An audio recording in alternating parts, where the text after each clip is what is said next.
2 o'clock, Doug, you ready? I am. Thanks. All right, let's get started. I'd like to welcome everyone to the KMPUD's regularly scheduled June 6, 2025 board meeting. Roll call. Pete Minutes, Rhonda. here. Epstein. Present. Schroeder. Here. Duker. Here. Herbert here. Excellent. Thank you. We'll move on to agenda item 3, announcements. Eric. Just like to welcome everybody to the regularly scheduled board meeting of the Kirkwood Meadows Public Utility District. Since this is a hybrid meeting in accordance with the Brown Act, all votes will be made by roll call.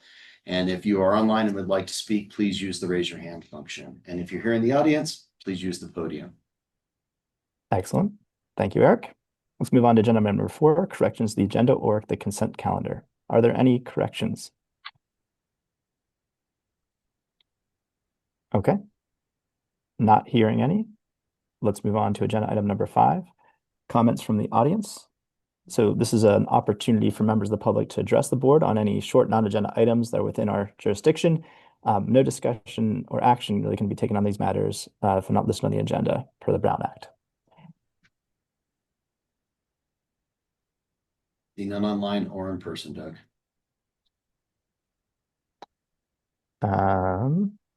Let me double check because I believe that we were going to have a comment. Raising their hand and there's no one here, Doug. All right, there's a hand up now, Eric.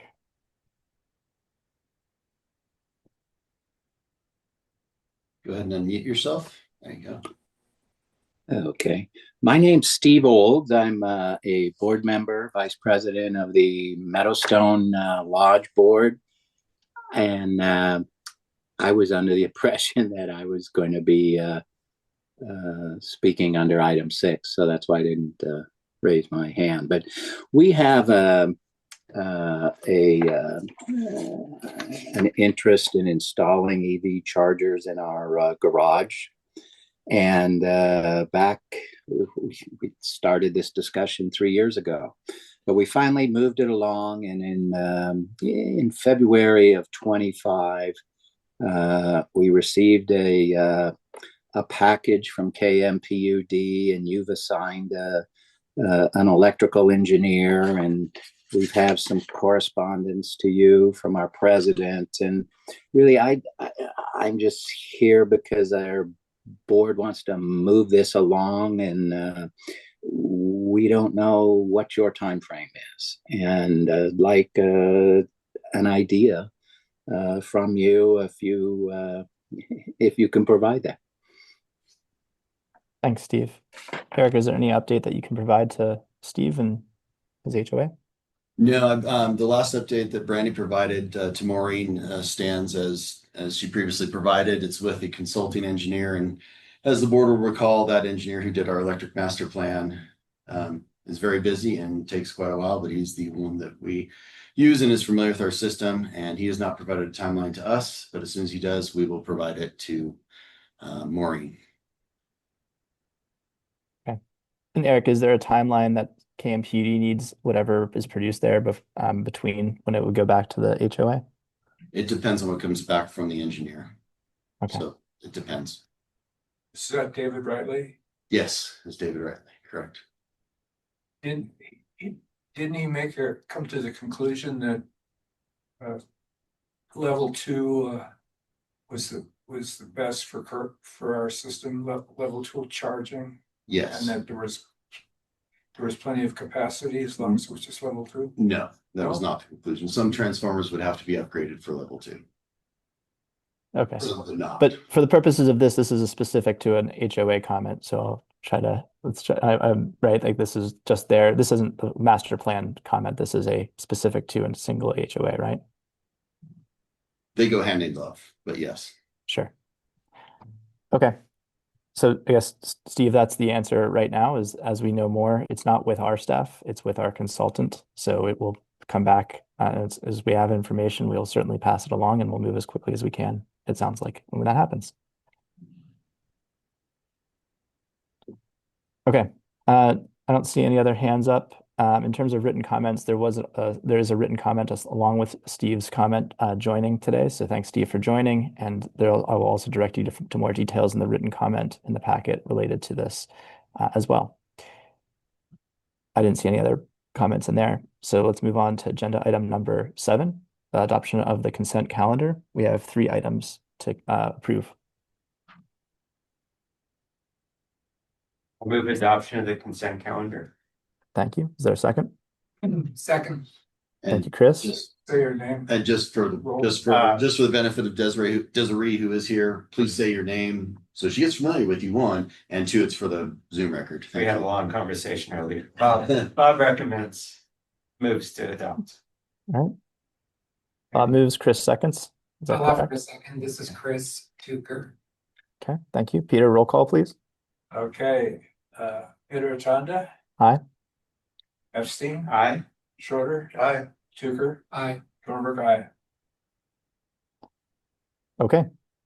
Let's move on to agenda number 8. There are no items brought forward, so we can move on to agenda item 9.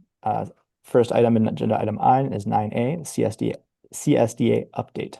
Eric, I'll let you kick that off, please. Sure. So Dane Wadley is having video difficulties, but he is here. So hopefully we can hear you, Dane. So if you'd like to present the latest and greatest on what CSDA is doing around the state and in our region, we'd appreciate it. Sure. Thanks so much. Can you guys hear me okay? Yes, Dane. Okay. Apologize for the technical camera thing. I'll get that resolved hopefully. So, but yeah, thanks Doug, thanks board members, thanks staff. Appreciate the opportunity. Again, Dane Wadley with the California Special Districts Association, the CSDA liaison to districts up in your neck of the woods. And obviously you guys have, district's been a member of CSDA for a little over 8 years now. So obviously we appreciate all your ongoing support and what we do and the involvement on multiple fronts. And I just wanted to come on and just give a brief update on a few things that we are working on at the association.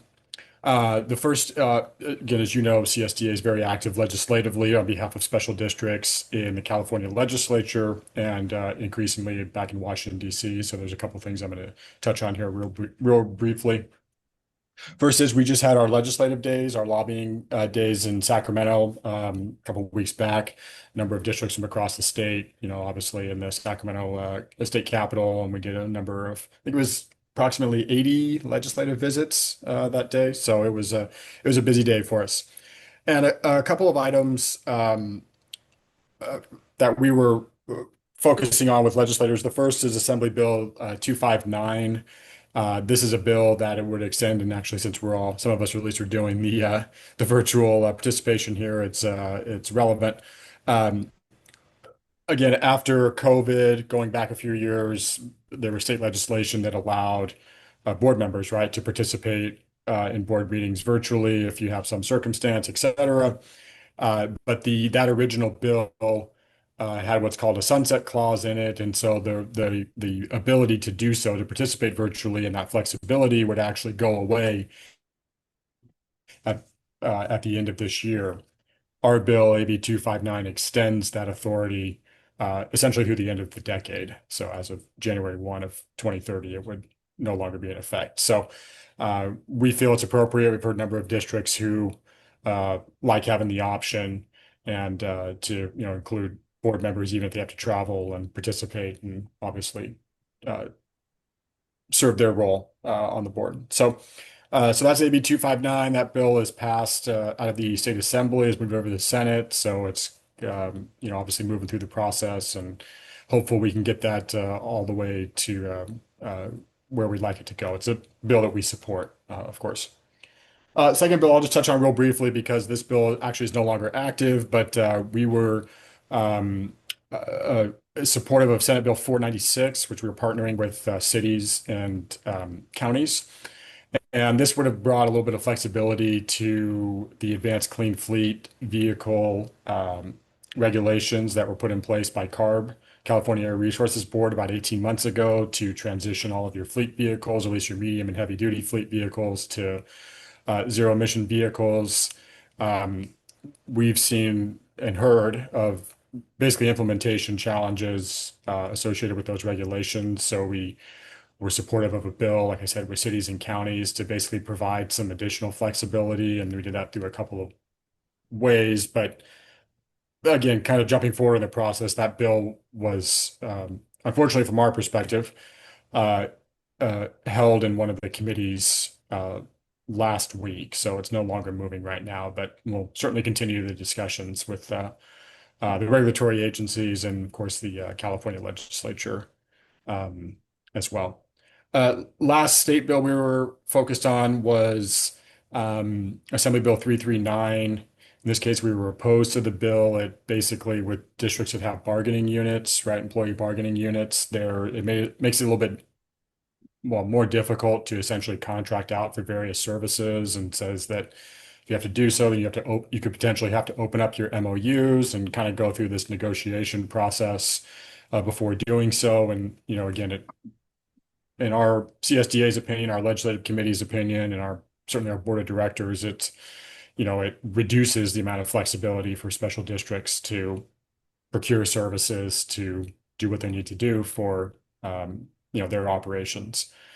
So that bill continues to move right now. It's actually over in the Senate, started in the Assembly, went over to the Senate, so it's still an active bill that we're watching and engaged in. So those are the three bills at the state level, federally as well, through the National Special District Association, which CSDA is a founding member of.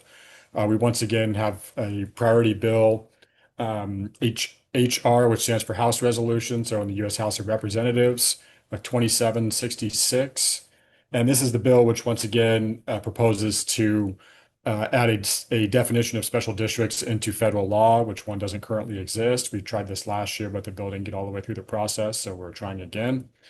And then it would also direct basically the director of management and budget back in DC to include special districts as local governments in federal, financial opportunities that may come out from the federal government. So certainly something just to get the recognition of special districts as local governments in federal law. And then obviously kind of the next step would be to, enable districts to access local government funding opportunities as appropriate going forward. So that measure is just in kind of in its infancy in Congress. We have a number of co-sponsors from the California delegation, including one of your representatives has co-sponsored the bill. So we've talked with our U.S. senators already as well. So we're obviously going through the advocacy process on the federal level too. So a lot of work going on legislatively, as there is always every year. And then I'll just touch on a couple other things real briefly here. So, again, you're familiar with CSDA's robust training program that we have every year for board members and staff. We have our general manager leadership summit over in Olympic Valley in about 3 weeks. So we're very excited about that. I think the general manager signed up for that. And our annual conference is going to be down in Monterey in August. And of course, a number of workshops and other opportunities available throughout the year. Number of scholarships, right, still available for anyone to attend as well. You can apply to get the registration for those events covered through the Special District Leadership Foundation. So just obviously want to keep that as a reminder for you. And then one of the things I want to touch on is you may recall, CSDA has a number of member benefits that we basically pass along to our members. Our most recent one now, which has been pretty popular, is essentially districts, by virtue of being CSDA members, have free access to Amazon Business Prime right now through again a negotiation that we engage in with Amazon to do Business Prime for special districts, or for CSDA members. So there's some information I can pass along to staff about how you log on and take advantage of that opportunity, but it's one that we're obviously very excited about to keep adding value to you guys as a member. Locally, so I guess the main thing kind of close by is we've been talking with some of the districts over in Mono County about, and it's very kind of in its infancy, forming what we call special district chapters Kind of just we have we have 27 affiliated chapters across the state. Usually they're by a certain county, but that's not always the case. And so again, so we've been talking with them, the Mono County districts, about forming a chapter, potentially an opportunity for, there's no cost to it. It's just basically kind of getting together on, usually virtually what we've been doing so far on a quarterly basis to, enhance the connection to CSDA and obviously us to the districts as well, and to facilitate the, networking and dialogue amongst special districts and different areas of the state. So, just put that out there to you guys. Obviously, it's somewhat close to well, it is close to you guys and in Alpine County, and so there's a potential opportunity kind of going forward. So can certainly follow up with more on that too.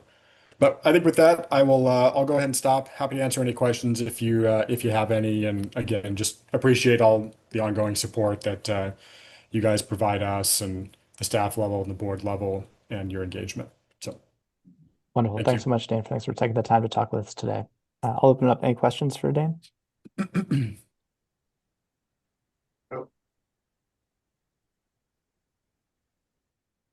Okay. Doesn't sound like any questions.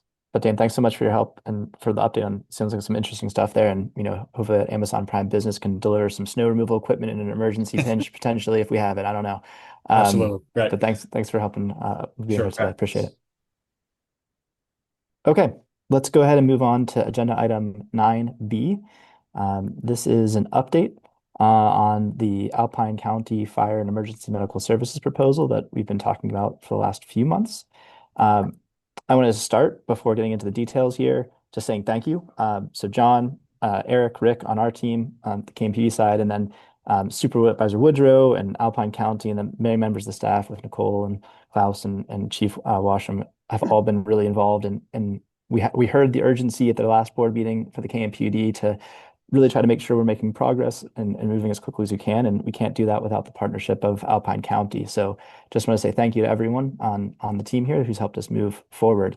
What you see in the board packet here is a few pages associated with the progress that we've made and the communications that we've had to try to make the proposals become a little bit more clear, understanding what the business responsibilities are, and then what the potential timelines would be, as we move forward, with the most immediate and known next step being that the Alpine County Board of Supervisors will be discussing this general concept at their July 1st meeting, which I will attend in person, and staff will be able to join as well, hopefully. So that will be the next step. And then as that progresses, and depending on the outcome there, we have the timeline that's in the board packet here to give you a little bit of an idea as to how things could progress if we go that route. There's a lot in here, of course. I won't go through it line by line, but before I stop for questions or comments, John, anything else you wanted to add here? No, I feel like we're on an encouraging path, so hopefully we'll get something in place. Agreed. So I'll open up for any questions that anyone has, or comments or thoughts. And I do see that we have some of our partners over in Alpine County on the phone here too. So if there are questions for them specifically, you could ask them. But What there's a lot in here. specifically is the agenda item for the supervisors? I haven't seen it yet. I'm not the chair of the board. Uh-huh. So I don't get to see what the agenda item is until the Thursday before the meeting. Okay. But I'm sure that staff will put the proper item together with all the information to inform the other supervisors. Yeah, and from our last meeting, Bob, we had talked about, so I had said we would make the timeline here and then we would pass this information on. So I have an email queued up to the Alpine County team here after this board meeting of, hey, here's the link to the document that we talked about, so that you could have something similar if you wanted to show something in terms of how we're talking about things on our side. We'll send them the engineer's report as well. That's part of what we talked about giving them, just to give the supervisors as much information as they need, and then be able to answer questions and have a conversation. The goal for that conversation, I think, from our perspective, and I think from Alpine County's perspective, is to just confirm that the Board of Supervisors wants us to continue this in reality, essentially, because to date, this has mostly been a staff-driven conversation with Supervisor Woodrow's support, but we want to make sure that we have the full board support to potentially move forward and then go, ultimately potentially signing an MOU down the line. So that's really what we're trying to get out of it, I would say, is board approval to continue the conversations. At least that's my understanding. And I think I would add, the only thing I would add to that, Doug, is to, based on our discussions with Nicole, as well, is to get consensus from our board, which of these three options the district would like to pursue. Right. So when they talk to their board, they're going with one option, not three. Yeah, that's what I was going to segue to at the end here, Eric. Yeah, for sure. So I think, but before we talk about that, Bob, does that answer your question? Yes, thank you. Absolutely. And so I guess to what Eric was saying is, I guess there is our direction, John and I, the direction that we received from our last meeting in May was to go forward and try to flesh out the three options that you're seeing on this screen here. We talked about these. We talked to him with Chief Washam. He felt comfortable with being able to provide the service of all three of them. I think that's what Chief Ansel wanted to make sure of. And so, if one thing that we can think about if we wanted to is if there was consensus to go forward in July 1st and say, what we're most likely interested in is, one of these things. And I see Chief Washam, you are here, and I have in my notes that you had said you had suggested something like the three captains as an option, which I think is the middle column, if I believe, which is the lowest price option as where to start. And so if we wanted to, we could, have consensus to focus on that one for right now, or we could go to the Board of Supervisors with all three in play as still. And that's just a conversation that we can have today if people have opinions on that. You and John have a recommendation? I mean, my personal opinion is that we would go with the captains in the middle option. I think it's the lowest cost option, and we could always add more people and more experience, I think, potentially down the line. But I think in order to be cost sensitive and and that Chief Washington felt comfortable with us being able to have a quality level of service and to be able to hire for EMTs that are also captains, I think that gives me confidence that it would work. And so that's my personal thought, but I'll stop there and let John answer as well. Yeah, I agree with that. I think that's Chief's recommendation too. So Exactly. we should probably move forward that. And then people should know too that we do have our own costs that are in addition to these costs, the cost of the facilities, apparatus, things like that. So it's, roughly what, 250,000 higher than the direct cost to Alpine County. Agreed. Thanks, John, for clarifying that. I appreciate that. Bob, does that answer your question? If we have three equal captains, which one's responsible to make sure we have volunteers? How does that work? I think Chief Washam could speak to that it would be on Chief Washam would be the chief. These would be his volunteers, not our volunteers. His employee wouldn't be his. Oh, sorry. Yeah, sorry. Yeah, the captains are not volunteers. The volunteers, the volunteers. Yeah. He's ultimately in charge of all employees and volunteers as the chief of Eastern Alpine Fire and Rescue. Okay, so in terms of the labor we receive, it's the three captains plus some amount of the chief's time. Correct. Yeah, and there's a one-page set of business terms of what we provide, what Alpine County provides, and okay, that's probably good to look at as far as to clarify. Right. The next page there. What? Okay.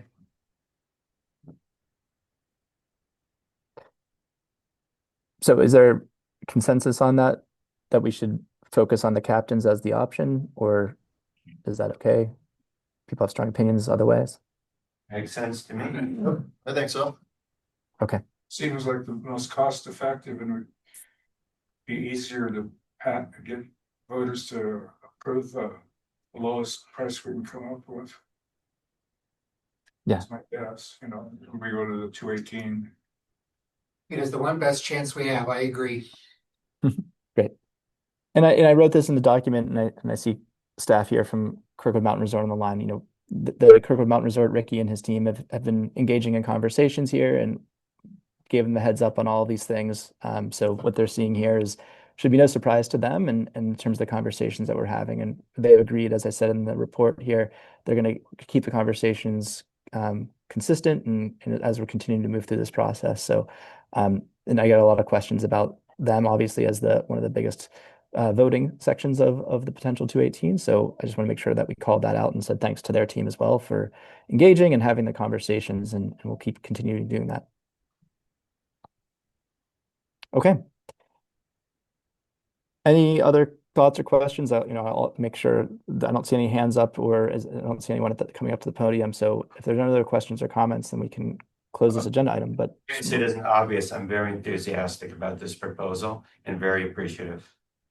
yeah, likewise. Likewise. Seem enthusiastic. That's all elation. Well, I will say thank you again. Again, a lot of people have been working hard to make this happen. And so I just really, a lot of appreciation to the KMPD team and the Alpine County team to make this happen, and for Kirkwood Mountain Resort to continue to And this has been a couple year odyssey, so we've tried to put a lot of content in the board package with the timeline, the general business terms, the quotes. So hopefully people are reading and absorbing this. So but we do have the benefit that the community's heard about the fire issue for a few years now. So they're better educated than they were a couple of years ago. There's still a lot of details. We're trying to document it well.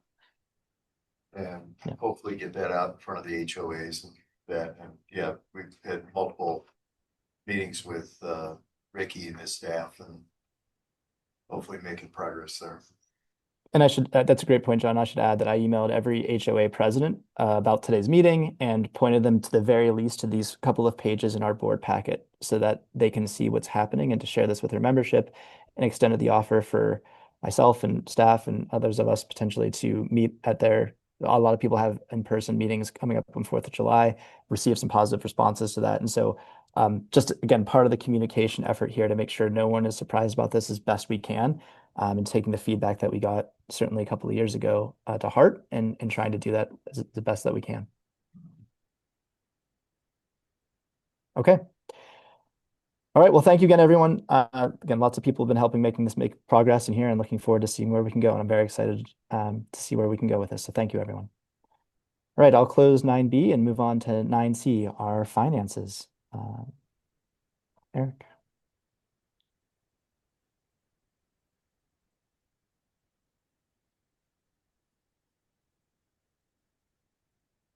Yeah. All right. So we're looking at March finances, overview and budget variances. Any questions on the overview and any of the budget variances for March? I mean, when we reviewed it, everything's very much on track. I think the two items that'll carry through the whole year is the balance sheet item on the funds for the RUS loan, and the paving and that we did at an operating expense. So that you'll see that variance through the rest of the year, but no new items. We should be familiar with those two items already from past months. Okay. Moving down to the balance sheet. Any questions, other questions on the overview or variances? It's more or less the same as last month with updated numbers, but just in case you want. Okay. Yeah. Balance sheet. Okay. Any questions on the balance sheet? Just a reminder, I know it's on the overview and variances, but the difference between our capital reserves and our operating funds is we're just earning more interest from Five Star Bank. So it's just tipped over that way, and it's been that way for months. I have a question. I don't know where this falls in the financial statements or if it doesn't belong there, but we do have a outstanding item on solar NEM payback, don't we? On an annual basis, we have to reconcile with rooftop solar. Is that correct? You can tell I'm not very familiar with it. Sure. So we adopted our version of NEM 3 basically when we did the last rate study, and we basically put a sunset on the old way of doing things and converting, instead of getting paid what they were previously paid, it was our actual cost, not our commodity rate that we charge. And some people have sunsetted out of that. Yeah. And that may be what you're thinking of. I was just wondering, where would that appear in our financial statements? Is there a liability that we carry or? No, it wouldn't. The only place it would appear, I think, actually, and Terry may correct me if I'm wrong, would be in revenue because we do pay them back, but it is included in the budget. So it's probably just in resident, because it's only residential. So it'd be residential usage would be the only place it would occur. In general, they all owe money. Yeah. And then that's billed in the July bill. Yeah, but there is a true up at the end of the year. So we have owed. We have. Yeah, there's one account where you owe. So we don't carry it as accounts receivable or accounts payable. No, we true up at the end of the year. It's basically a charge at the end of the year, a true up of actual costs incurred versus actual reimbursements.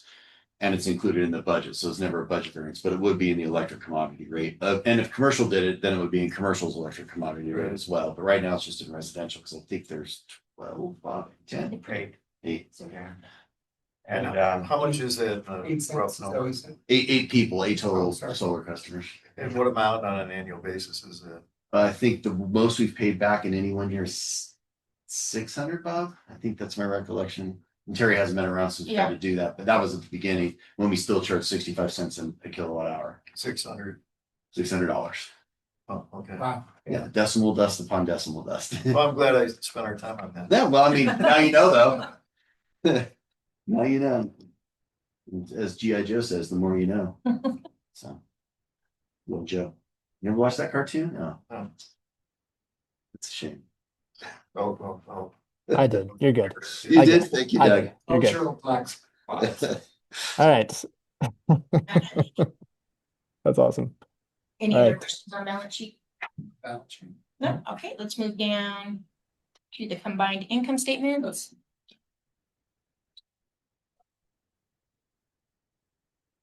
So we've made year to date $90,559 in interest income. Just as a reference of what that used to be, do you want to maybe mention that? Zero. Right? That We're was my making more point. now that we're with And Webster Bank. Well, Well, I was and saying it's a good change, and I just wanted it's to a good highlight that. change, but for those of you not on the finance committee, just so you know, as we get to the operating budget, we actually have incorporated in interest into the operating budget, so it won't show up as a budget variance starting July. So we're actually captured in the operating budget this year. Since it was never an issue before, we never had to do it. Finance committee asked us to do it, so we're doing that. Thank you, Finance Committee. All right. Any other questions? All right, we can move down to the individual income statements. Any questions? My questions would be, and they're not new, and none of this is new for the month of March, but if we're talking now specifics like electric and propane, could you just offer a reminder on some of the variances in electric and propane? So at this point, in electric, commercial is, as we see here in the numbers, about 45% over the budget, while residential looks like it's about 15 under. So that's a $250K just year to date.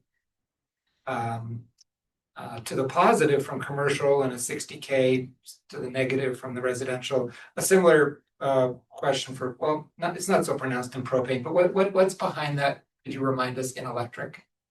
So we had less people in Valley, basically, is why your residential is lower, but the resort still had to spin their list. Less people in Valley, it's not number of hookups, it's just usage. It's less residential customers. in Residential Valley. usage. Mhm. Okay, thank you. And I think the same would apply to propane, Chris. I think that would be the same answer. Yeah. On propane, there's personnel, like salary, wages, benefits, where we're under budget. Let me get to the page. Give me a second, Chris. That's Go ahead. revenue. Yep. We're under budget, 16-20%. I know that there've been, we've had attrition or people leaving, I think. What explains the 160K? We haven't had any staff changes in electric propane this year, which is good. But what that reflects is staff is charging more to electric, which is they're both charged to both. So, and that could be, Rick charging more or Brandy charging more or charging less to propane, more to electric, less to propane. It's based on actual staff time spent where they spent it. We do our best to guess where they're going to spend it in a year based on an average in allocation, but it's just a budget.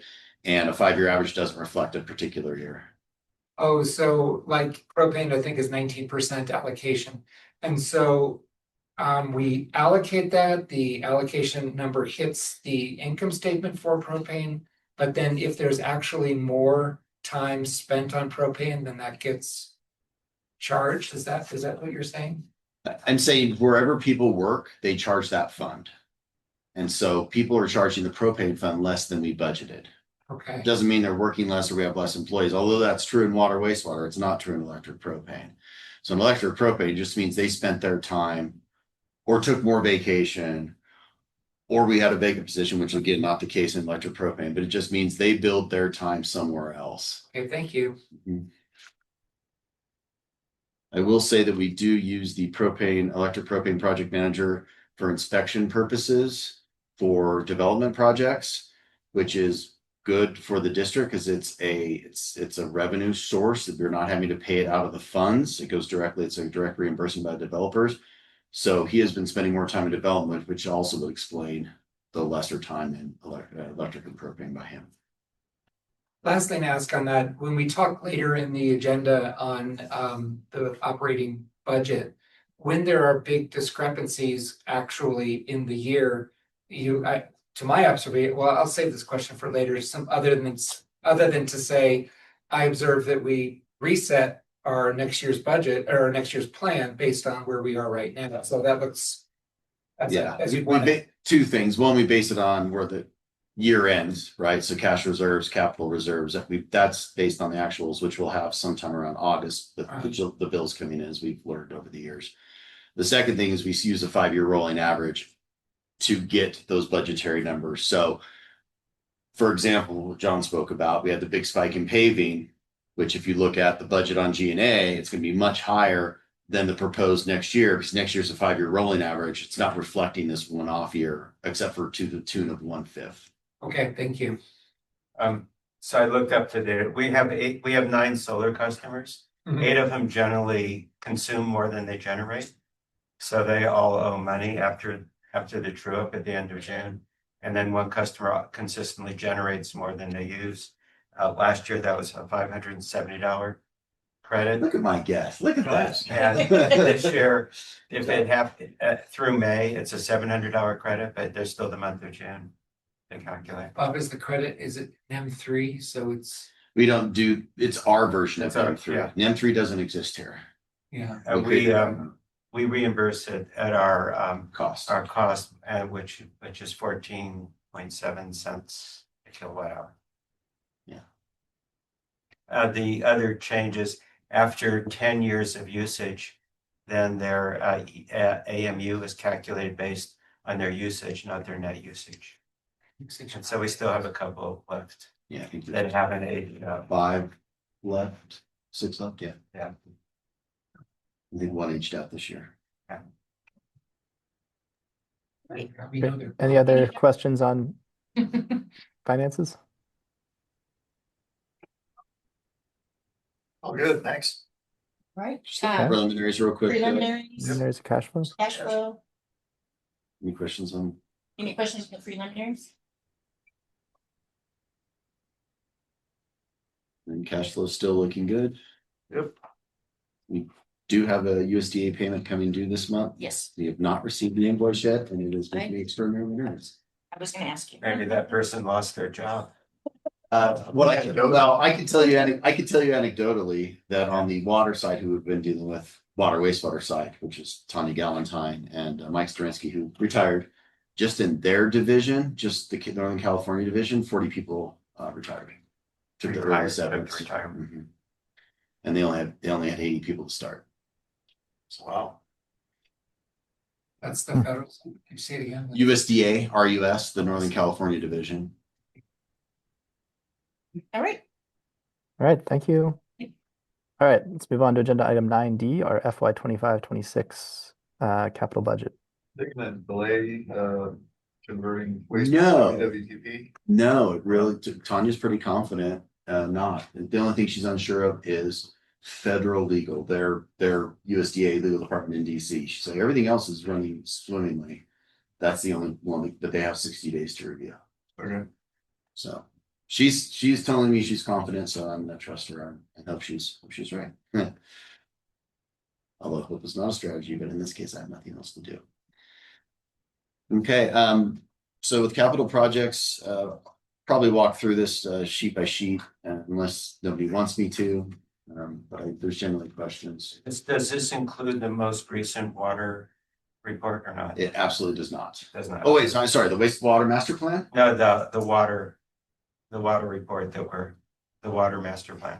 It does. It It does. includes the capital projects. Yes, it does. Okay, so it includes The big ones, and we'll get, yes. yeah, okay. And if it doesn't, then I made a mistake, but I'm almost certain I included all the master plans here, but we'll start with fire.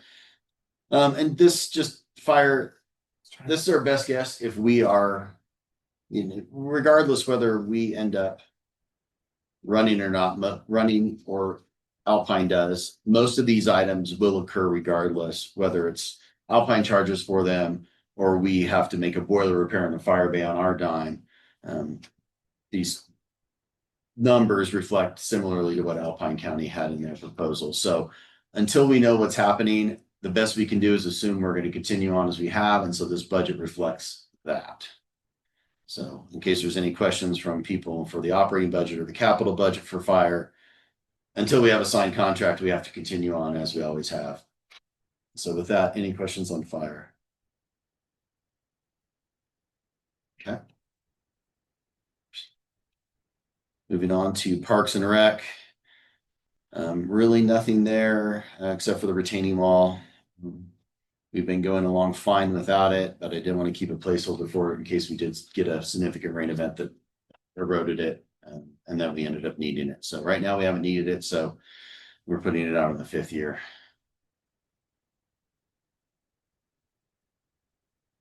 Okay. Electric. So electric, there's not a lot of substantive cost till we get to the 3rd year. So this is the continued progress to replace direct burial cable that we own, which is very little left. The last real bit we own is in the meadow. Given how many failures we've had in Loop Road and how many failures private party lines have had, whether it's Base Camp or Vale, we know they're failing. They're hit the end of their life cycle. We will have to replace this line. We're thinking we can eke it out 3 more years, although Loop Road does make us nervous. And you'll notice in next year, we do have Loop Road in there at $250,000 to replace that line. And so to be clear, Eric, can you clarify the outage that we had in, I want to say February, March, whenever, I guess, can't remember what it was. Which of these line items? That was a direct burial. That was direct burial Loop Road, which is the top item. The type item, right? Yep. Okay. Yeah. Just want to make sure that was clear. Thank you. Could you just expand on what you said a moment ago? I got the sense that this is the last or sort of we're approaching one of the last phases of a long-term process to do direct burial. Some of it's owned by us, some of it's not. Could you just expand on that? Sure. So yes, we are in a long-term process of replacing direct burial. So far, we've been able to go along different legs when they fail, but we've had to replace a few that are on our side. Customers have had to replace quite a few that are on their side Of the meter. Sorry, Their side of the meter. their side of the meter, correct? Lines that they own, correct? And so, I mean, Base Camp and Kirkwood Inn come to mind of 2 direct bury failures that are the customers, not the districts. The backside line is another one that is direct bury that, and Brandy will correct me here, but I believe in 2008, there was an engineer's report that came out that said it's absolutely dire that be replaced. And here we are 17 years later. So the clock was ticking in 2008 and it's ticking on us as well. Loop Road is one project. The last project. I'm sorry, so the clock is ticking for the backside lifts, for example, behind the meter. I think what you're saying is that the customer has not correct upgraded done the reburial as they should. Or replacing. It's not a reburial, it's a replacing. So replacing direct burial with wire in conduit is what the replacement would be. And that's what we'll be doing for the Loop Road project. That's what we'll do for the Meadow project, which are the projects that fall under our purview. What are some of the line burials that we do not own and are not in our, is it just the stuff behind the meter or? We don't know where they all are. They're not ours. So when we don't know where they Owns them, they're just old and legacy? Correct. They're old and legacy. We don't own them, so we don't Oh. track them. Except for when something goes kaplooey and then we find out that it was a direct bury and okay, what can we do to help? Wow, okay, just since you mentioned it, the backside lift, where's the transformer for that? Is that somewhere near the village or is it further There's afield? multiple transformers, but it starts behind the base of And Cherawan. that's where the meter is just behind that. No, the meters are Unfortunately not. at various locations. This is off topic, I'm sorry. Mhm. All right, yes, in terms of budget questions. Those will not affect our budget.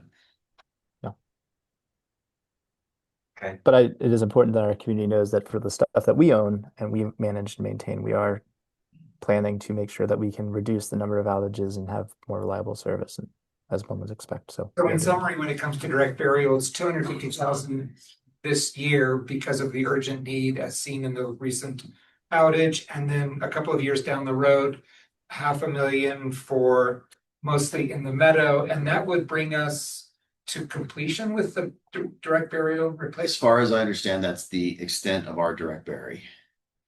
And that is something that Cross Canyon looked into in the master plan, right? I mean, Brandy, I don't remember that they spoke. I know they spoke about the meadow. I don't think they spoke about Loop Road. You're there, Brandy. There was a generic, can you hear me? Yes. yeah, Hi. They did speak generically about the few sections of direct bury that we own, which are the bit in the meadow. There's a small section over to the north of Loop Road. And then I believe they spoke about the Loop Road also. yeah, I don't. This is just for, I guess, my edification or ours, but this engineer Rightly, who's worked with us for so long, all I'm really asking is whether he and Cross Canyon looked into the question as much as one reasonably can in the master plan plus process. What is the status of direct burial? I'm sort of assuming that with 250 now and 500,000 later, to the best of our knowledge and these outside engineers, with that, we're done for now with the, We should rebuild. be done with the direct bury projects that are listed here. Cool, thank you. In the valley. The portion of the out valley is direct burial. Isn't that correct? The out valley is all in conduit. No. No? No. In the under roads. Oh. Do it, and the rest of the way the recommendation was direct burial, but that's a totally different cable. Yeah, it's different. It's designed to It's be newer, direct burial. yeah, Yeah, you'll remember how thick it is. right. Yeah. But it's not as good as being in conduit.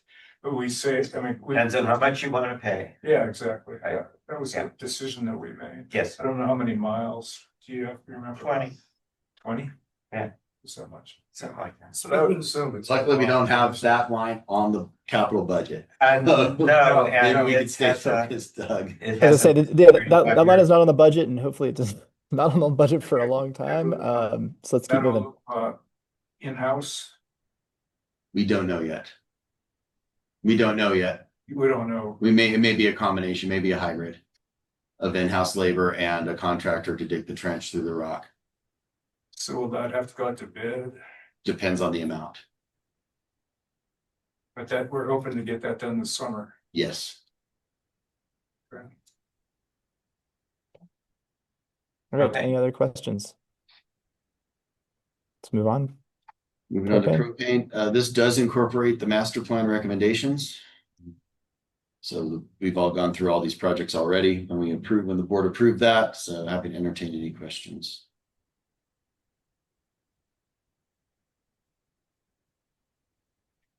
Maybe just what is the upsize liquid line to 2-inch? Why is that yellow? Does that mean, is that important for a Because reason? it got pushed out beyond the 5-year and didn't get deleted. Oh, okay. I didn't want to lose it though, because it's something that is going to have to happen. Am I missing something or the roof isn't on here? Or am I just not seeing it? Canopy. Canopy. Phase one top tank canopy, the first thing. Very top. storage? in the- Oh, but it's not under replacement, yeah, right, Correct. okay, Same with the vaporizer. yes, right, thank you. Are those canopies really prefabricated? The intent from the design was prefabricated. And I'm just concerned with you know, it's all steel. Is that gonna be possibly an issue of pricing going up? Possibly When will we know? when we go out to bid, Oh, okay. that's when we'll find out. When are we planning on doing that? We're gonna design it this year and Taco issue. yeah, so next year. Say what? So it's this year and next fiscal year. Okay. So realistically, it's not gonna happen this summer. Some components may happen this summer. Oh, okay. But we won't have things covered next winter. Well, Yeah, probably not, given our, well, that's given our window, probably not. probably not, okay. But we may have the foundations in, we may have the columns up. We'll see. I know we discussed all this in the master plan discussion. The tank and vaporizer, they're in one place, right? No. So- Oh, they're totally different. Not totally different, but they're not in one place. Okay. But they're, within 100 feet of each other. It was 400K of roofing, and we've talked about it. Yeah. No, if you drive out, if you go to take your trash out, look to your left, that's vaporizers. Keep driving. Those are the tanks. It's 150 feet away. I've seen them under snow. It's not a pretty sight. No. Especially after tunnel in there. Yes. All right. All right, let's keep moving to Water. Bob, this does, to answer your question, reflect it because I see that Yeah, I see it. 1.37 million in there. So this does reflect the water master plan that is on the agenda today. So I believe that's where we. Scenario one. Yeah, so.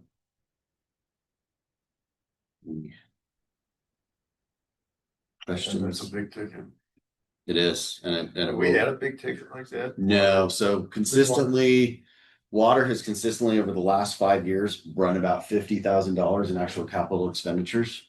So you can see the big difference. I mean, it's 350, 400, 1.5 million, 1.6 million, 500,000 and 800,000. So it's a big difference that we're gonna have to resolve. You're talking all about manganese. That's part of it is the manganese, yes. So that falls under the well 4-5 improvement project. That's the manganese issue predominantly. There's other components in that as well, hardening the well, building, et cetera, but that's where we are with the regulations that we have this year. I mean, the hazard assessment that we have to do is an unfunded mandate by the state. It's not an option, not a choice. We can't choose to not do this project. It's required. So say this project, you mean the manganese? I meant the hazard assessment, but I also mean the manganese. Brandy's working on a potential option. We're going to be discussing with the communications committee. There's a way we might be able to mitigate some of that cost, to the tune of $500,000. But it's going to require a big deal, and we'll be running that through communications. But as of now, barring that waiver, this is where we are with what we have to do. How do you protect the wells from manganese? Green sand filters. That's pretty much the only technology out there. It's a taste and odor issue. It's not a life and safety or health issue. So that's why it's a secondary issue, not a primary issue on our permit. That's strictly taste and odor. It's like a one-time installation, these filters? Oh, no, you have to replace the sand, and that sand is not cheap. Green sand. How often? Depends on how dirty it is. Depends on how quickly the media gets used up. So you have to construct some kind of a sleeve or? You have a giant filter, giant green sand filter, and then you have to replace the media, just like you do with membranes at the wastewater plant. That's our media there. It's here, it just happens to be sand. Right. But they're not cheap and they're a pain to maintain, but that's really the only technology out there. And it has been for the last 20 years, so. And That's that's, some of those Berkeley guys, Bob, working on this issue for us over at the. You got it's, this has to go down 250 feet or, No, they're above ground. oh, they're above ground. They're giant pressure vessels. So that'll be visual to like the So- people at East Meadows. Probably. I mean, if they want to keep Well, there's drinking that- water, there's then that- yes, we're gonna have to build them. Yeah. The side of the well is a big pudding stone, right? Yeah, I mean, again, we're just on the budget, Okay. but yeah, Let's they're go big. into terms. So, Well, hopefully we don't have to, but we'll see what happens with the waiver process. But it's a big lift to get it. The waiver process is what you referred to with comms committee. That'll be on the next communications. Nothing Next week, we'll possible. start talking that. Cross fingers. Yes. Yes. Okay. Any other questions on water? All right, wastewater. The wastewater, we obviously don't have a master plan yet, so this is just staff's best guess of where we are. Again, pretty substantive, but wastewater has always been relatively large since we started fixing things when I got here. And so these numbers are not unusual to see in wastewater. I would note for next fiscal year 25-26, about $400,000. Actually, I think I put exactly 400,000 in. $400,000 is a continuation of the wastewater treatment plant project. So we have the co-bank funding for that, which will then roll into the wastewater treatment plant funding. So it's a debt funded project, but I did want to capture it here, even though doesn't really affect rates or operating funds. It's just showing that it's the last bit of the wastewater treatment plant project. Okay, and the wastewater master plan at $250,000, that's just to write the master plan. That is so. So the wastewater master plan is yes, just to write. Well, we have to do our own work ahead of time. So we're still trying to hire one more person to do all the cammering and the smoke testing. Right. So we're already behind schedule on that significantly. So it may, we may not even have that data to give to someone to do the master plan. But you'll recall the original estimate was $600,000, which included about 400 plus for the cammering and smoke testing, which we thought we could do in-house for much less. So the balance of that was the 250 from the one proposal we had received. Okay. And kind of sticker shock it. At the master Yeah, plan? Or at the total or the 250? 250 for the master plan, yeah. I'm used to $50,000 master plans. It's like 5x, but I I mean, the one thing. But I it can tell you involves is- doing work, right? I mean, it involves doing out and Right. So so it's not we just had- writing a document. Yeah, we had a water model when we started the water master plan. We don't have a wastewater model. Water is one component. Wastewater has three: collection, treatment, and disposal. All three of those have to be analyzed. So wastewater is basically a much uglier monster than its nice cousin, the water master plan. Okay. Any other questions on wastewater?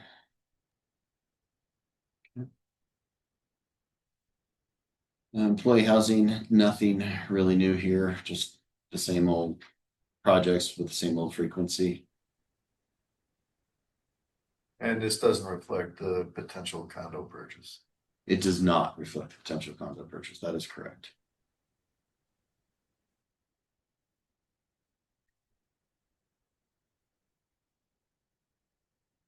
Cable, nothing to see here. Boring old cable. Okay. Snow removal. So we do have we had a lot of repairs this year that we're going into that we're getting done. And then we have quite a few that bleed over into next year. Our McLean has substantive repairs needed, which is unfortunate. It's an entire clutch assembly, I think, Brandy, or transmission has failed. So we're dealing with that. The only substantive purchase is 4 years for a new trackless type machine Oh, there is a new machine? on the 4th year. Oh, yeah. Again, that'll be debt financed, but that's the total cost of it.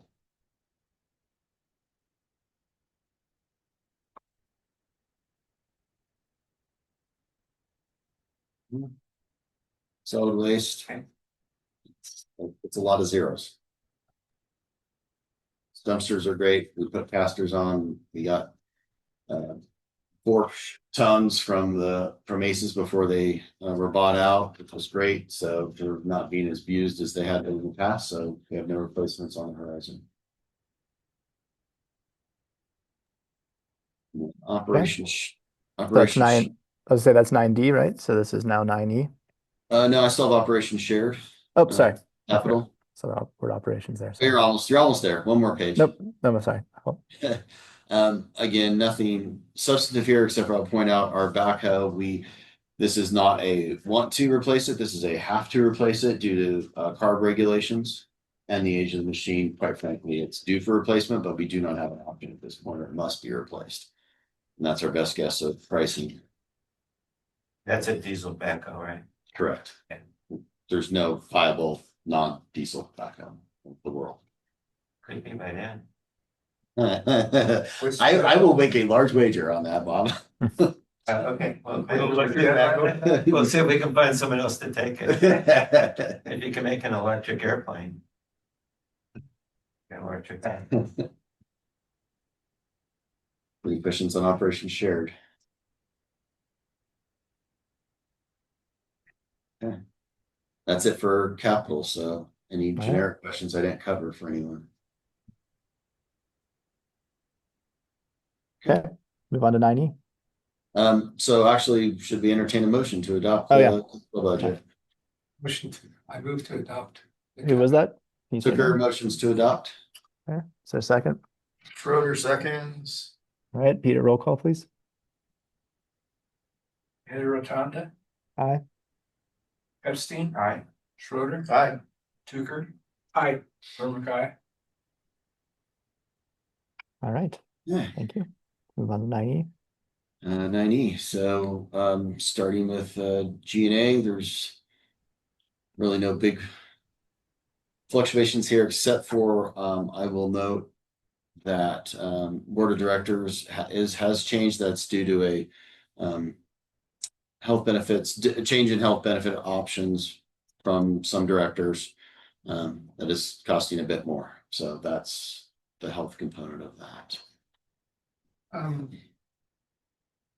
It is a 40% jump, like, I can't remember, it's like $30,000, It's mostly, Terry, correct me if it's mostly health insurance that's driving this, yes. for all. For the board, for the 5 members of the board, yes. Changes in that from prior years. From prior years. Well, Again, remember the 92 is a rolling 5-year average. oh, that's right. And so if we saw a spike this year, which is 25, that's a rolling 5-year average. well, in this case, we actually know it because we know it's going to be a spike. So this reflects the actual conditions we're experiencing today over the course of the year.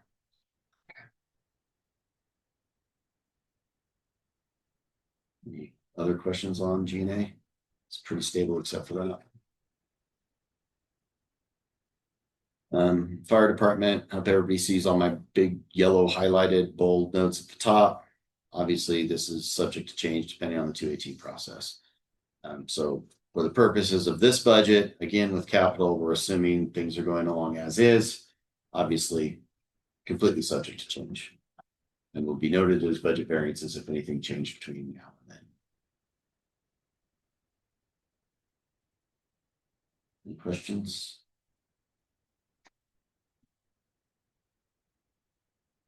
Okay. Parks and Rec. If there's any questions on this, I don't know. So why does it drop? Why does what drop? Salaries and wages drops by half. We have gotten more efficient in putting up and taking down stuff. Oh. Some change in personnel. Oh, I see. Congratulations to us. Thank you. I know this is the smallest utility, it's not a utility even, but could you just remind us the land of where the playground and tennis courts are is owned by Vail or KMR, and these are operated? So I will only speak to our park. I won't speak to the tennis courts. That's not the domain of the district at all whatsoever. I'm sorry. No, don't be sorry. I just want to make sure that everyone I always listening get confused. knows that we have nothing to do with the tennis courts. Hands clean.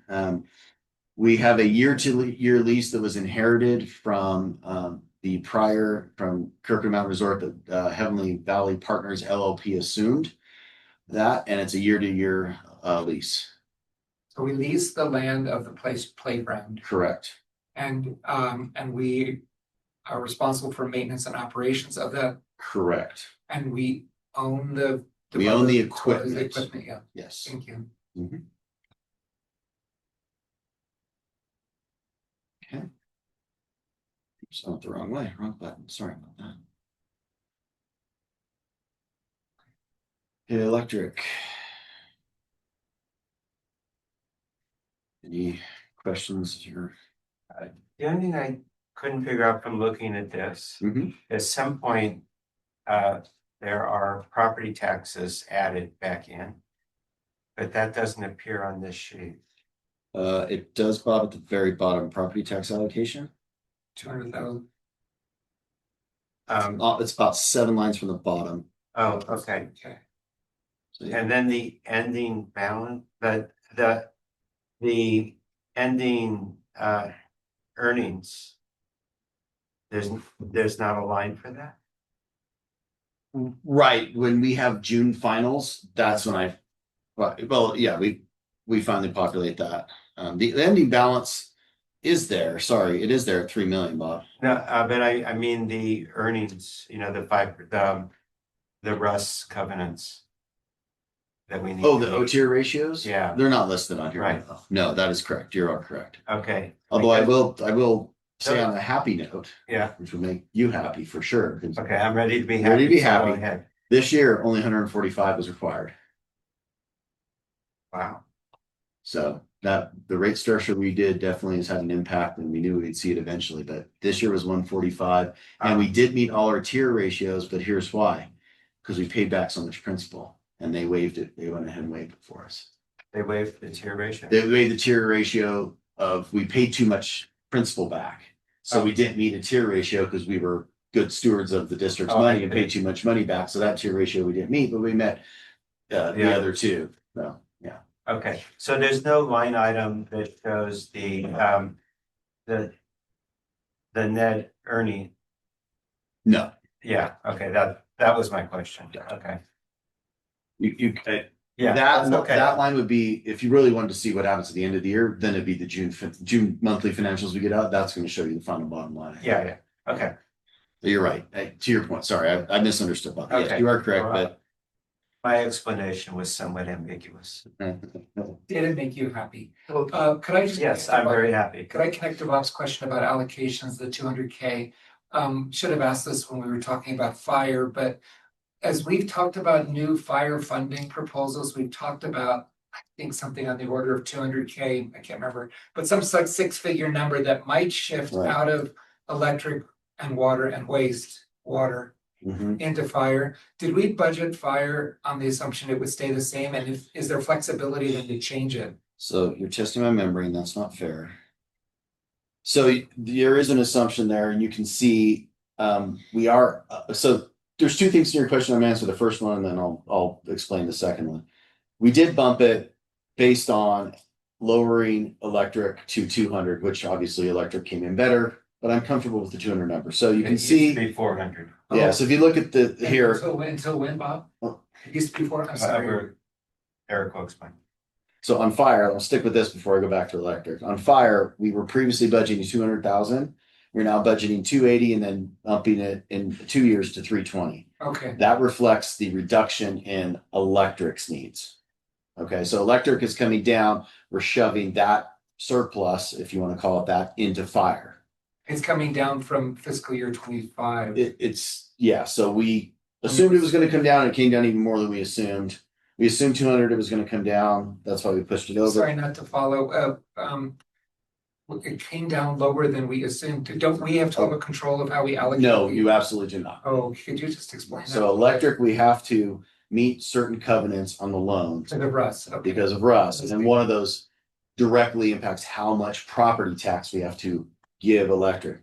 With regards to all the other things that can use property, that's 100% the discretion of the board. Electric is the only one where your hands are tied.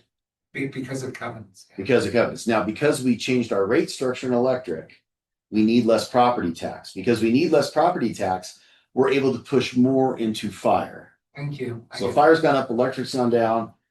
The second part of your question is water, wastewater.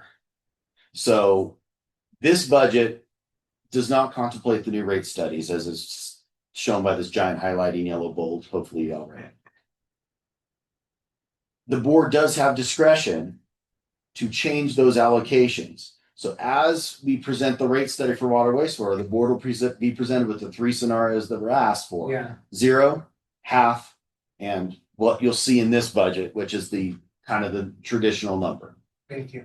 So until we have those rate studies adopted and the board makes a decision, the water wastewater are not really, they're good enough for us to go ahead and adopt it pending wastewater rate studies, but they're not, I'm just gonna say they're not accurate. They're accurate historically, they're not accurate for what's coming.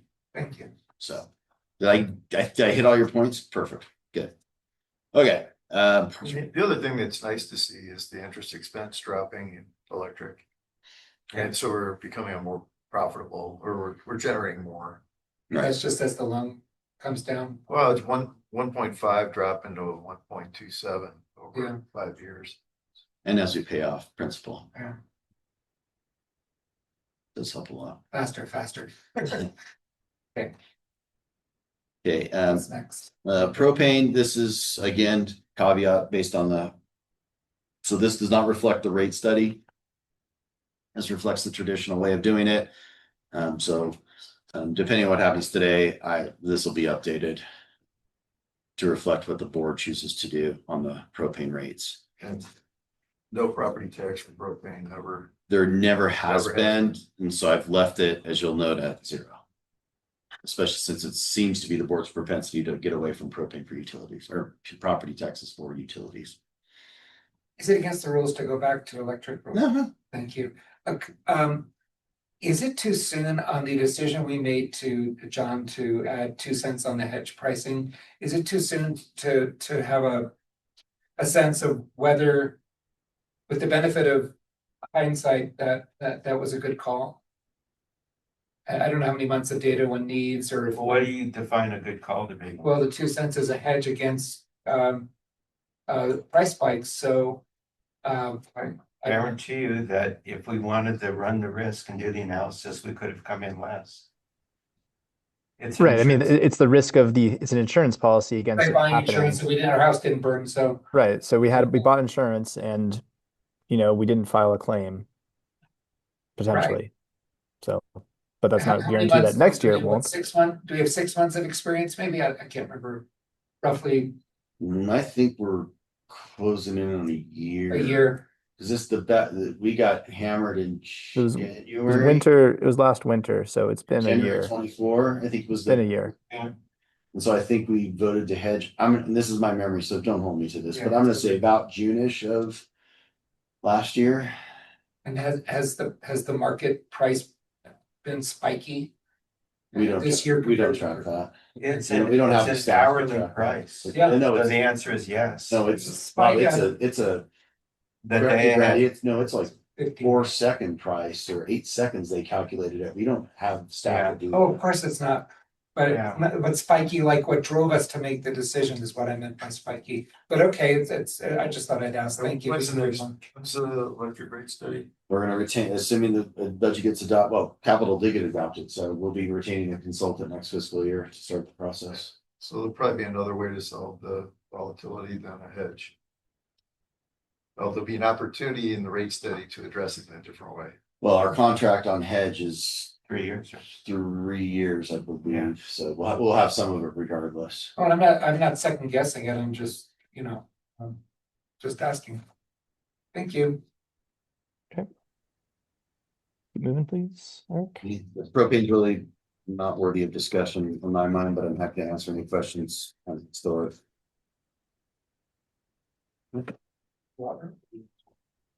Again, water and wastewater, again, not worthy of discussion until we get the rate adopted. I will note that based on the 218 requirements of water and wastewater, rates for these two funds cannot be adopted really prior to October 1st. That'd be the earliest date we could adopt them. So we'll have July, August, September at the existing rates, and then October 1st, the new rates would be going into effect. Best case. Unless there's questions on water, wastewater. On water, the salary, let's see, I think we touched on this 20 minutes ago, but from the budget 25, which I now understand to be a roll average, we drop, quite a bit from the level today versus the level starting next year. And that's It's based on anticipated staff in that department. as already discussed. And remember, they're also split between solid waste and wastewater as well. Solid waste, Yeah. And so their allocations change from year to year based on where they actually worked in the prior 5 average. And it looks like wastewater where we jump up in payroll and benefits, Exactly. and in water we drop down. Exactly. So, okay, thank you. And you'll find that in any place where we have split staff, electric propane, and then water, wastewater, solid waste, you'll find that consistently, especially when you look at month to month, as we see, well, why is electric so low? Well, because propane was so high, salaries, or vice versa. And it's true in water, wastewater, solid waste. So, Well, in general, I think everybody here on the table knows this, but I mean, my overarching comment about the whole thing is it's extraordinary what we do with a team of 20 or less. less. Yeah. Okay. Employee housing fund.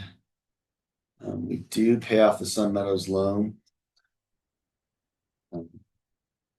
Next in 2 fiscal years, so this reflects that. That's why it's highlighted in blue in case there are any questions. I'll remove that highlighting, but that is obviously, to John's question, we'll see any loan for any new purchases will come into here and operating, not capital, John. So, because it'll be a debt service, so it'll come here versus capital. Questions on employee housing? Cable, again, nothing to see here, but Literally. Intended. unintended. Snow removal.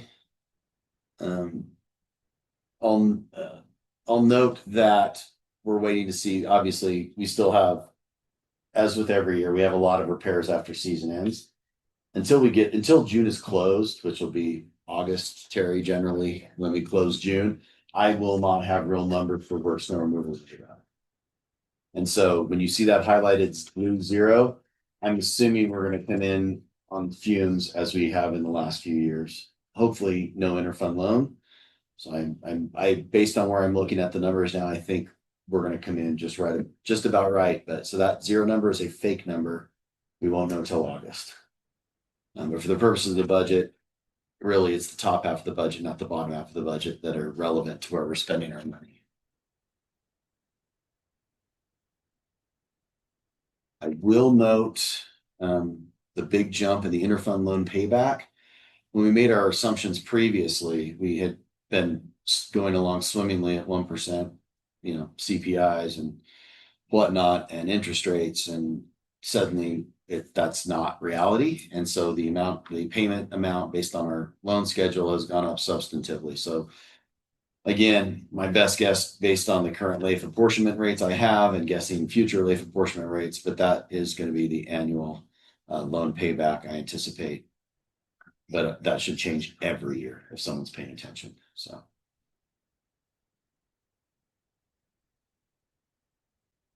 Any questions on snow removal?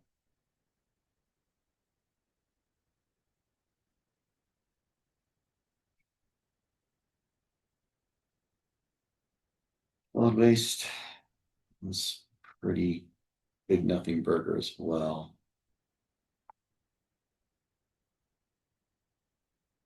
On snow removal, the other aspect is the allocation per contract, and our assumption is that we'll leave those alone. Yeah, again, when I come back in August with the proposed apportionments, I will go back and look at it to make sure that those are still holding plus or minus a few percentage points right the last time I looked, which was before May had closed, Bob, which really there was nothing in there. Yeah. We were pretty darn close. I think 2% off and a couple was the worst I saw. Yeah. So if that remains, then I think we can just use last year's apportionment rates as accurate, and no reason to do data curation. Okay. Not to traumatize you with that phrase.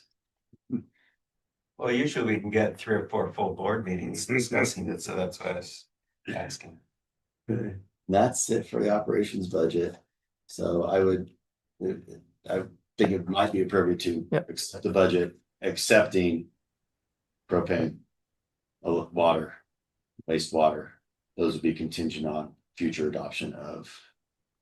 I mean, Terry does have to put a budget in to PCS. So water and wastewater, we would just experience variances on them throughout the year. I don't think that's avoidable. Propane, we shouldn't, because if the board adopts it today, then we would be okay. But I would just say that this is pretty much ready to go with the exception of those 3. Great. Thank you, Eric. Is there a motion someone would like to make? Yeah, a motion to approve the budget. Okay. From John. Thanks, John. Is there a second? Okay, Bob seconds. Thanks, Bob. There, roll call, please. Peter. Rotunda. Aye.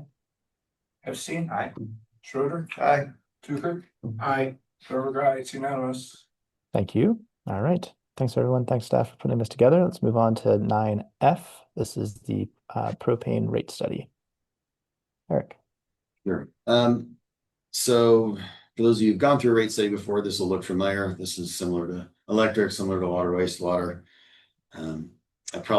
I'll identify the differences of what we did over prior years. I think that's probably the simplest thing to go look at. Previously, almost all of our revenue, as you can see here, for those of you following along at home, page 80 of the packet, you can see most of our revenue is in usage. Over the last 8 years, we've been shifting our rate structures to accurately reflect monies that should be in base rates versus usage rates. And so finance has reviewed this as well, and they concur with staff that we should move to that model, which is methodology 2 in the proposal. And so that would move more of the revenue over to, revenue over to base rate. So meter rate would stay about the same at 3.5. Base rate would go up from a percentage point to about 18, and usage would go down from 95 to about 79. That more accurately reflects where staff is spending time and where it's more accurately charged, whether it's existing infrastructure or in customer service versus usage. So the bottom line with method 2 as proposed is 4% rate increases the first 3 years and 3% the final 2 years. And you can see the change in base rates go from 7 to 24, but the usage goes down from 9 cents to 8 cents. So happy to answer any questions. Now, Finance Committee recommends adoption of method 2. Yeah, it's better to have better coverage. So I saw this in a bullet point, I believe, but the concept that I brought up a couple of years ago of having this tied back to the year in which or the month it was consumed is a part of this as well. But that's not necessarily, that's just in a cycling of billing. Is that correct? That's not the. Yeah, thank you, Doug, and I apologize for missing that. So in section 3.1.2 on page 84, so the average EDU will be defined as the average monthly residential usage over the last 3 years, which is a change. The customer's base rate shall be their average monthly usage over the last 3 years divided by the average EDU. No case shall they be less than 1. And then What is the change at average monthly residential use? right now it's based on average usage value-wide. For water and everything else, we do it based on residential usage to create an EDU, which is an industry standard equivalent dwelling unit. Now we're doing it per household. We're doing it we're defining an EDU as the average residential usage, Okay, which is what we do in water, essentially in wastewater as well. And electricity is the same as well, actually. Although there's the AMU in there, but that's a different thing. And so just to clarify then on the EDU side of it, this is a single EDU set for the full duration of this rate. That is correct. So it's based off of the last 3 years' averages is what the EDU would be for the next next 5 5. years. And that is the same for any customer, whether they're residential, commercial, or otherwise. And they would, but the EDU calculation is, as you just said, only based off of the residential's usage to derive what an EDU counts as for an AMU. No, the EDU is defined by average residential usage. Each customer will have their own EDU. Sorry, yes, with a minimum of 1. The minimum of 1, that is correct.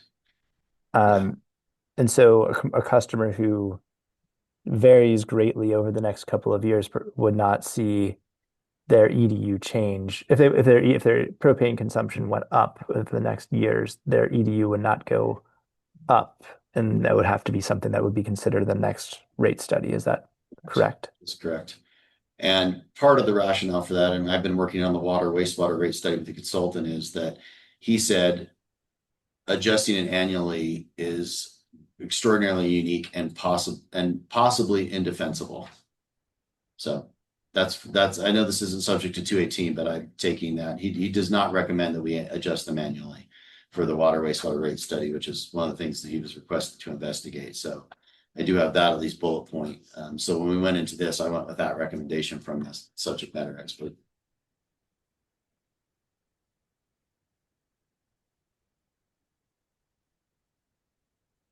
And then Doug, on yours, and I'm trying to remember where I put that. I know it's in here some bullet point, Doug. It's been so long since I've looked at this. Oh, here it is. The usage rate shall be based on the actual cost incurred. The monthly adjustment shall be applied to the previous month's usage in which the cost of goods sold were incurred. So that's your retroactive on page 85 that you were looking at. Mm-hmm.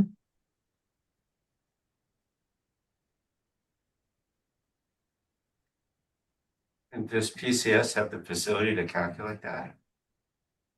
We will give them the EDU per customer. No, I mean in terms of when you adjust the usage rate based on the prior month's usage. Oh yeah, we figured it's the monthly adjustment you see on your bill. Yeah, I know. We just changed the formula to say this many the cubic feet for the month before, not the cubic feet from this month. Okay, and they have the ability to do that in PCS. Given what we've been dealing with lately, I'm not confident, but I'm sure we can make them do so. Okay. PCS is our billing vendor. Correct.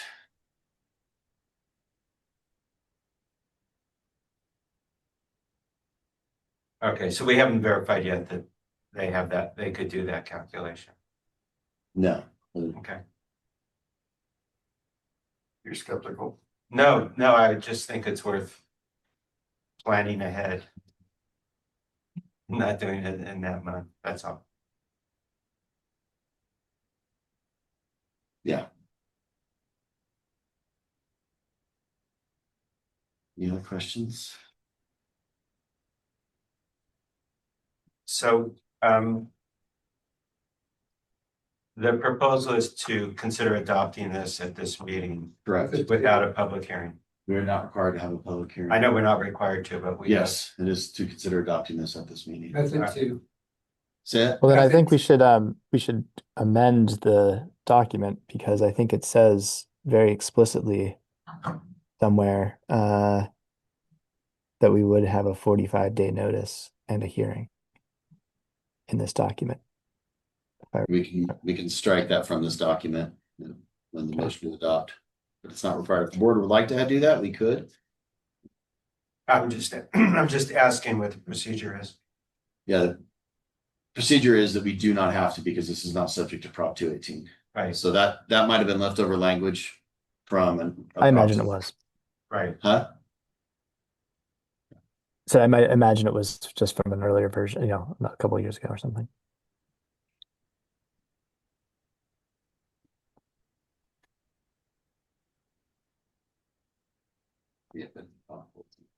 Um, so something that's not in the report that I'd just like to comment on is for most customers, their bill would be about the same under the old procedure and the new procedure. There's really minimal variation on those. The customers that use no propane will see an increase from $7.20 a month to $24 a month.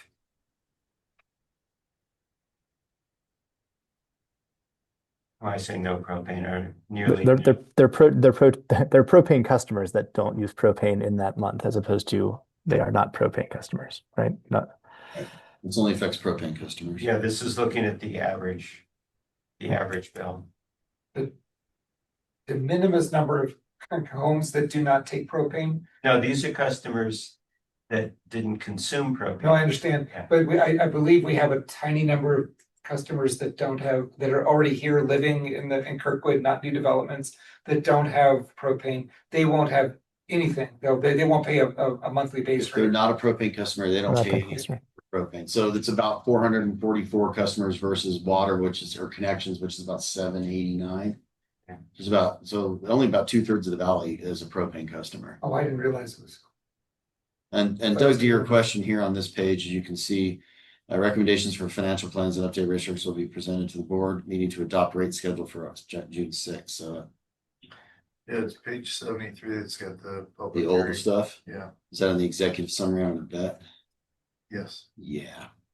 So then I would just say, if we adopt this, unless the board wants to have a public hearing, I would move to adopt this, striking the last paragraph of page 70, last paragraph of the executive summary.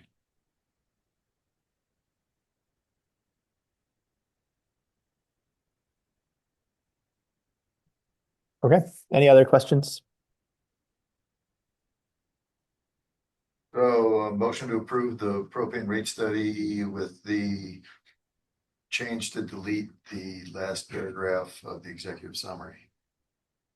That was by John. Is there a second? Yeah, Dormer, I'll second that. All right. Just before we vote, Yeah. just the discussion I want to offer is for about the 100 customers or so for which this is a rate increase. We need to have some form of communication. That's the only thing I would add in. I'm not opposed to what we're doing. What kind of communication other than the same notice to all of what the new rates are? What can No, we what do? we've made a change because I think we need to explain that there's a fixed cost of providing propane, and we're making all the customers pay their fair share of the fixed cost. And that's why some customers will see a higher. It's not a big number, right? It's it's $14. But a month. But we should at least acknowledge that we've changed the structure to reflect to more accurately reflect our fixed costs and having those not be in the usage rate. I don't disagree. It sounds like this would be a letter to roughly 100 customers or No, I think we should communicate to all. to all the customers. We didn't have a public hearing, but we should at least Oh, yeah. communicate saying the board has made a change to the the letter. Should structure. I modify that executive summary to say propane rates will be noticed to include detail to property owners? Or you just punt it to the communications committee? Yeah, I'm just saying that we should communicate the structural change and not just have it appear on the bill. That's all. Okay. So that doesn't affect the motion. No, I just want to acknowledge that would, I just want to confirm that would be the plan before I vote yes. I think so. And then we can also have that in the newsletter as well. And FAQs that we have on this can also be updated to reflect this, and we can point people there. Yeah. Okay, but the actual revenue when the change is revenue neutral. and by design. That's always been our policy to just have it propane as a break even. No, I'm saying is the change in structure or in the base rate is revenue neutral compared to previous rates, but it does shift the smaller usage customers are see some increase. This is this is not a rate increase. It is a reallocation to better align our costs with how we collect revenue for those costs. Correct. Okay. Any other discussion? We have a motion and a second. Is there any other discussion? Okay, Okay, hearing none, let's do a roll call vote, please, Peter. Mitterotonda, Aye. Epstein, Aye. Schroeder, Aye. Tucker. Aye. Norbert, aye, it's unanimous. Excellent. Thank you. All right, let's move on to agenda item 9G, performance reporting and aquifer levels. Brandy. Hi, everyone. So I think that we have a pretty normal performance reporting, and I just want to bring your attention to the water production on the second page of performance reporting. This is the anomaly here, and you'll see a 43% unidentified system loss here for the month of April. What this it reflects is the water leak that happened late in March, which you already see under discovered leaks before meters. But in the month of April, we had the tank refilling because the tank levels were drained down significantly during our water leak. And then we also had the water that was lost to the repair. In order to make the repair on May 15th, we had to drain a section of pipe. We had to refill that section of pipe. So this 735,000 gallons is a reflection of that previous leak and the recovery of that.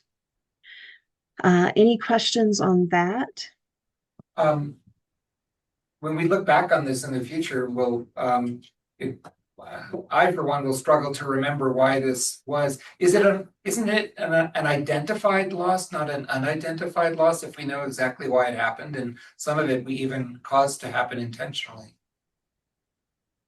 It is, and it if the board would like, I could make a note here about it. We do occasionally have footnotes on these. There was not a great way for me to quantify this on here because a significant portion of this amount was not actually lost. It was simply pumped into the tanks. And so the 10,000 gallons there was staff's best guess of, how much pipe was drained and then refilled. The other is not easily quantifiable, but I could certainly put a note here because I agree when we look back at this, it would be nice to have a reminder that this was what this number reflects. Yes, please do that. I think that makes sense. So just to repeat, most of the big jump in this that's in the 735, a big chunk of this wasn't really lost. It was just moved from tank to tank. Is that correct? Correct. It was moved from aquifer to tank. Is correct. Thank you. From our wells up to the tank. Mm-hmm.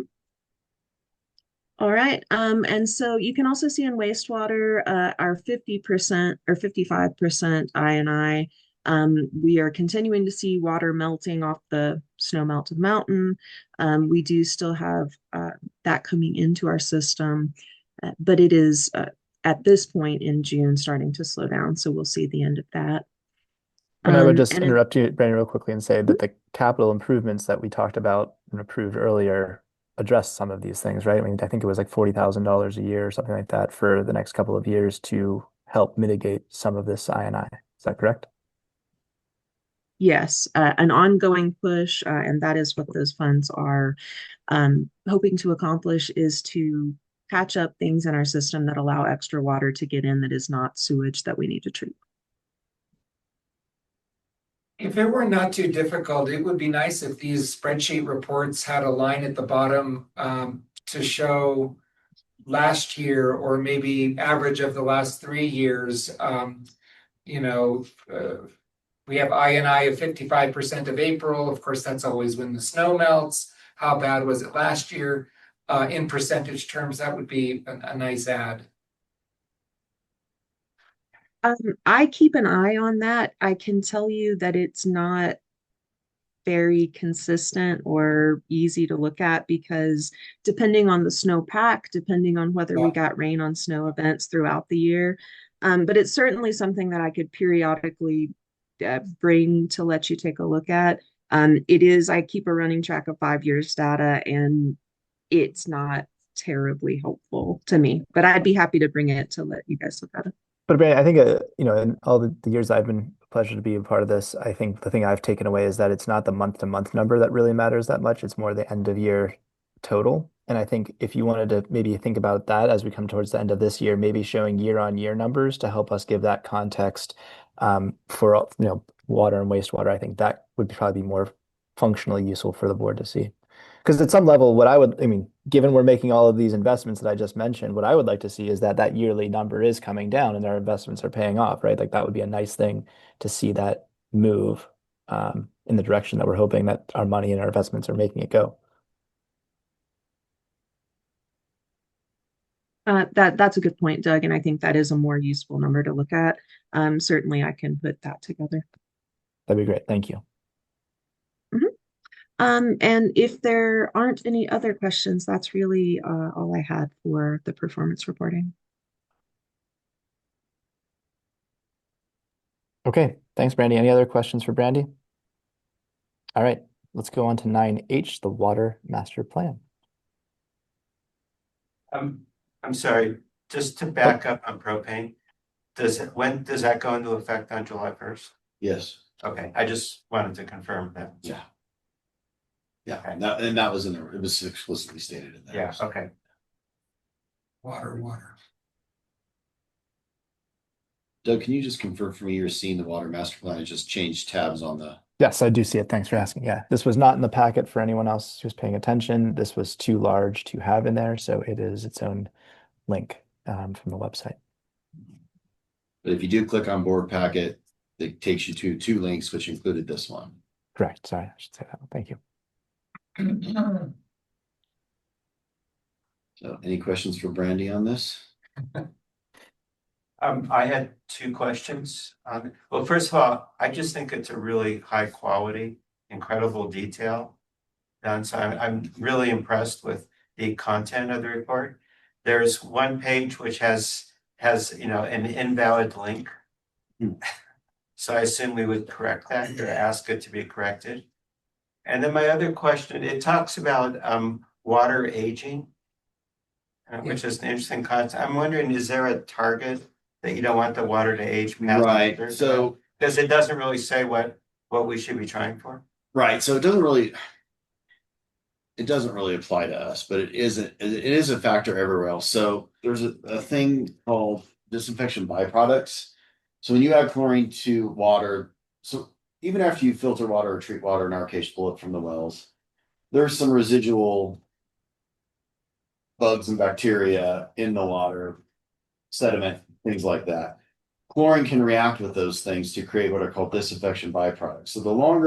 So after you dose the chlorine, and let's say we dosed the chlorine and we stuck it up in the tank and it sat there for a really long time being unused. And this is true in like really remote systems where a tank is really far from people and there's low usage and they're on a consistent, like the tank's always full. You can grow something called disinfection byproducts. So if you want to look it up, they're HAA5s is probably the most common one that you can look up. And so that's a primary consideration cancer carcinogen for water suppliers.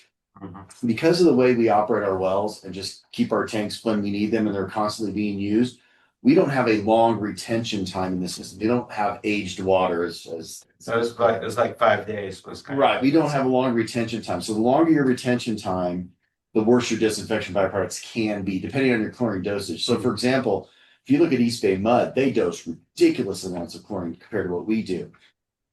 But they get high usage. But if one of their tanks doesn't get high usage, they get huge hits. And they've actually had some penalties from the state for exceeding that. So that's really all it means. It's not an issue for the way we operate our system, but it is an issue in the water industry. Okay. Does that make sense? Yeah, sure. But if you look up HA fives, you're gonna get a whole, way more than you want to read. So, You sure? oh, I guarantee way more than you want to read. All right, I'll just look at it. Yeah, let me know. What was your second one, Bob? That was, and the other was just the error in the document. Oh, can you tell me what page that was on, Bob? Yeah, I marked it. Let me look it up and I can. Okay, just, and you can always just text or email me that too. Yeah. Could I just ask a remedial question here on pressure zones? I tried as hard as I could to understand Sure. follow the map, and I understand it has to do with elevations, and I think we have maybe 3 or 4 zones across all of Kirkwood, but I don't understand what a pressure zone is. Sure.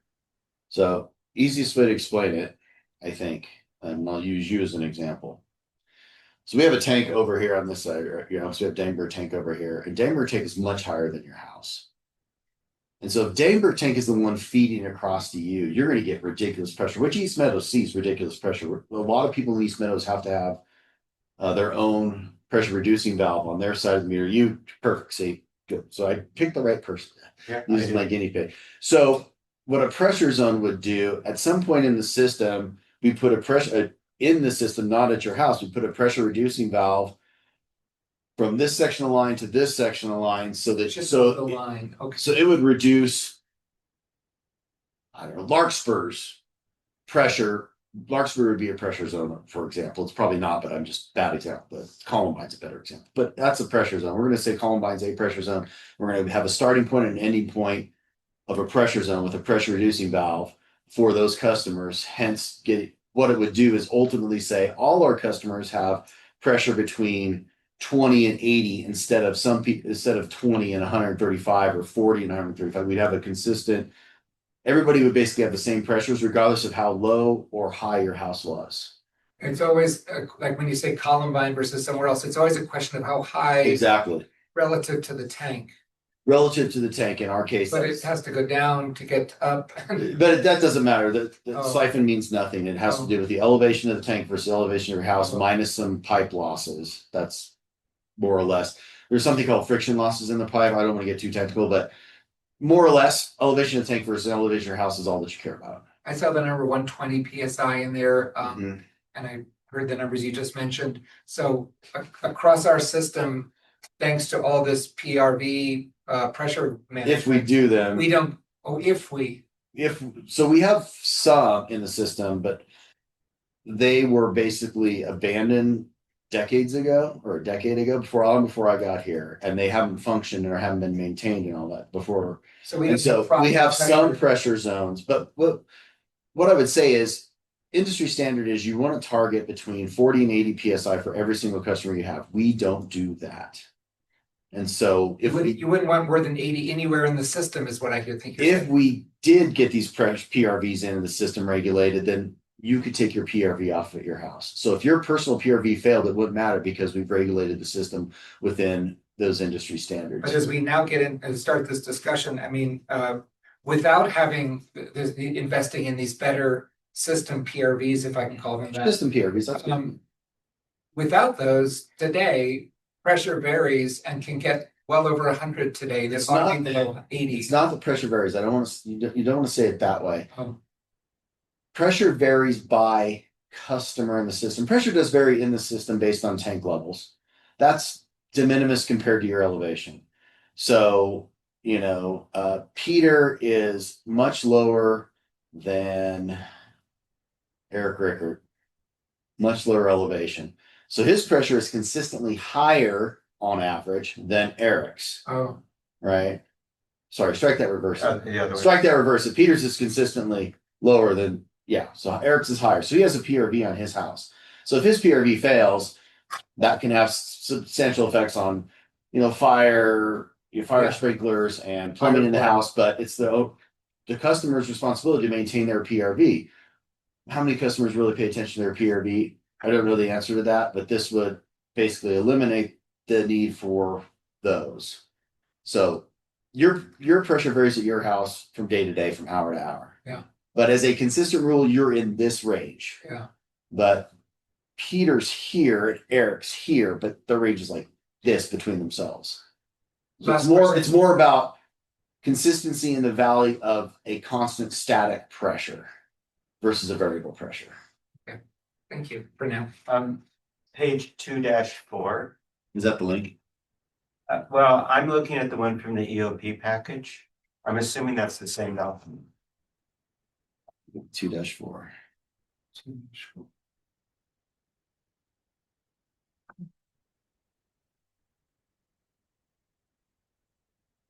There we go. So it's chapter 2. Yeah. Yeah, Uh-huh. so I assume we could request that to be fixed. Oh, sure. Oh, thank you. 2.1.1.5. Yep. We can definitely request that and make it happen. Yeah.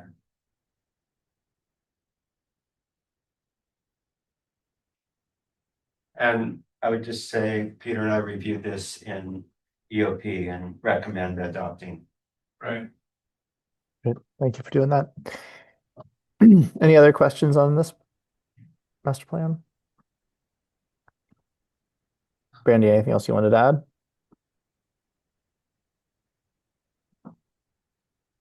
The only thing I'd like to add is adoption of this will let us move forward, talking about the manganese waiver option. So if this is adopted, we'll go ahead and jump right into that. And as Eric mentioned, we'll start talking to Communications Committee about that next week. So they're linked. You can't move forward on manganese without this approved? Is that Correct. That right? is absolutely correct. Correct. Yes. There are two scenarios. Scenario 2, I think, draws a connect link between the tanks. Is that right? And it's scenario 2 that EOP is proposing is endorsing. Is that right? No, we just are recommending approval of this report, Okay, but acceptance of this report. Epstein so moved. Dornberg will second. Okay. All in favor? Well, Minutes around. Well, Are you not ready? just Bob, did you make a motion to approve it? No, I was just explaining that what we approved in EOP. Oh, Right. okay. That's what I thought too. But I was ready to skip a step, given the fact that it's almost 4. Okay, well, Well, Right, if there's people want to talk about it, that's fine. no, I just want to follow Staff will decide Robert's rules whether here. to I just don't use want line you orders, yeah. motioning for Oh, someone else. That's it's all. left That's open. all. Okay, is there a motion to accept well, I the? do want to understand that. So, Bob, in approving this report, we're leaving open to staff discretion whether to do scenario 1 or 2. Is that Well, I right? think you probably already decided or not. what do you mean scenario 1 or Well, I 2? just read in the master plan, it specifically lays out you could do it this way. It's Two ways to deal with the pressure. Right. Right. Actually, that was whether to run a line up. Yeah, that was the That get rid of the shared line. That Yeah. was the, Is that not a primary issue? Maybe it's not that important or the master plan provides it. Think of it as what's the classic line? Think of more as guidelines. It's not direction. okay. And so as we move forward, we will be, putting these projects out to an engineer to design them and bring them back to the board and to determine if we're going to proceed with that project.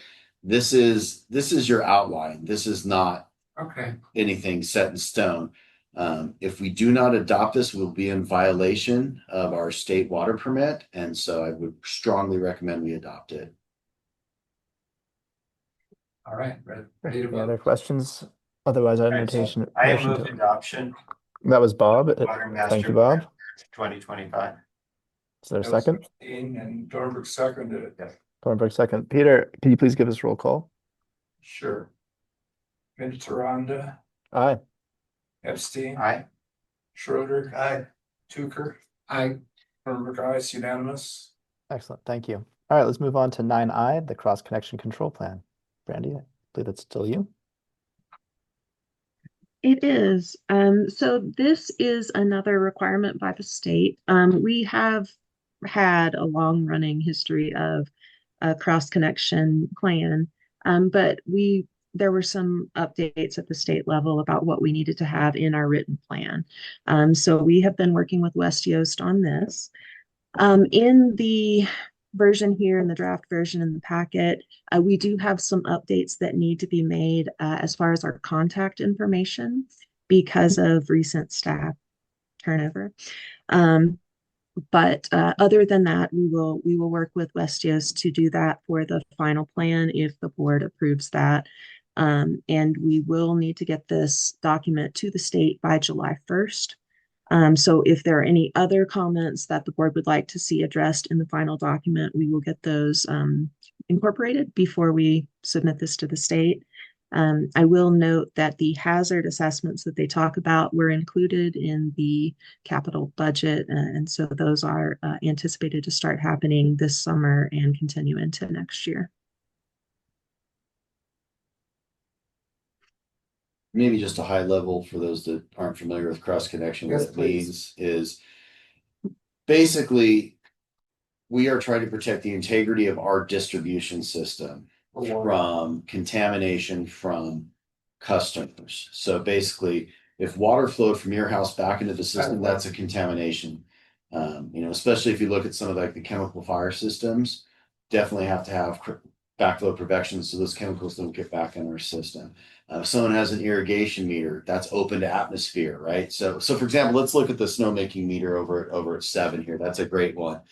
Those guns are open to the air, right? So bacteria, bugs, birds poop in them, whatever, right? All that could potentially flow back in our system. So their connection has a what's called a backflow preventer on it, which does what it says. It prevents backflow of water. So cross connection plan basically analyzes all of our potential sources of contamination and says, here's our standards, here's the kind of backflow preventer you're going to use, whether it's a reduced pressure principle or whether it's just a check valve or a double check valve. They don't allow singles, so double check valve. And that's really what this report is doing, is looking at all those potential sources of contamination, saying, hey, state, we comply with all your requirements. Here's our report. Here's what we're doing. Thank you.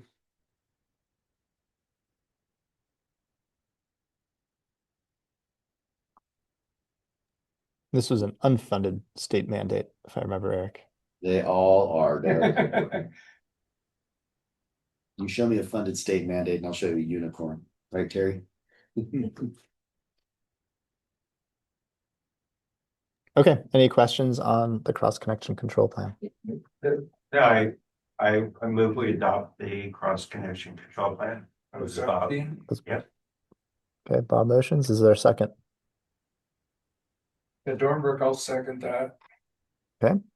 Peter, can we have a roll call vote, please? Editor Rhonda, Aye. Epstein, Aye. Schroeder, Aye. Tucker, Aye. Dornbrook, aye. Okay, great. Thank you. Thanks, Brandy. All right, now we're going to move on to 9J, District Family Housing.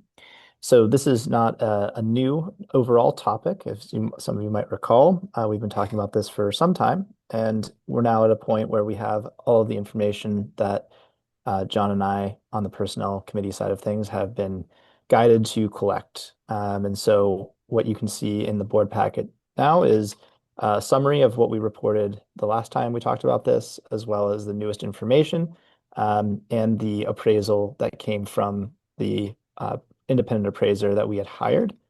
And then some context here in terms of ongoing potential costs and things like that. And so what we had authorized us to do was to get this information, to get a number, to discuss and figure out, what that looks like. Again, for the purposes of having a family housing available to us to have as a benefit to, have KMPUD employees that have families feel comfortable and happy and safe in their own environment.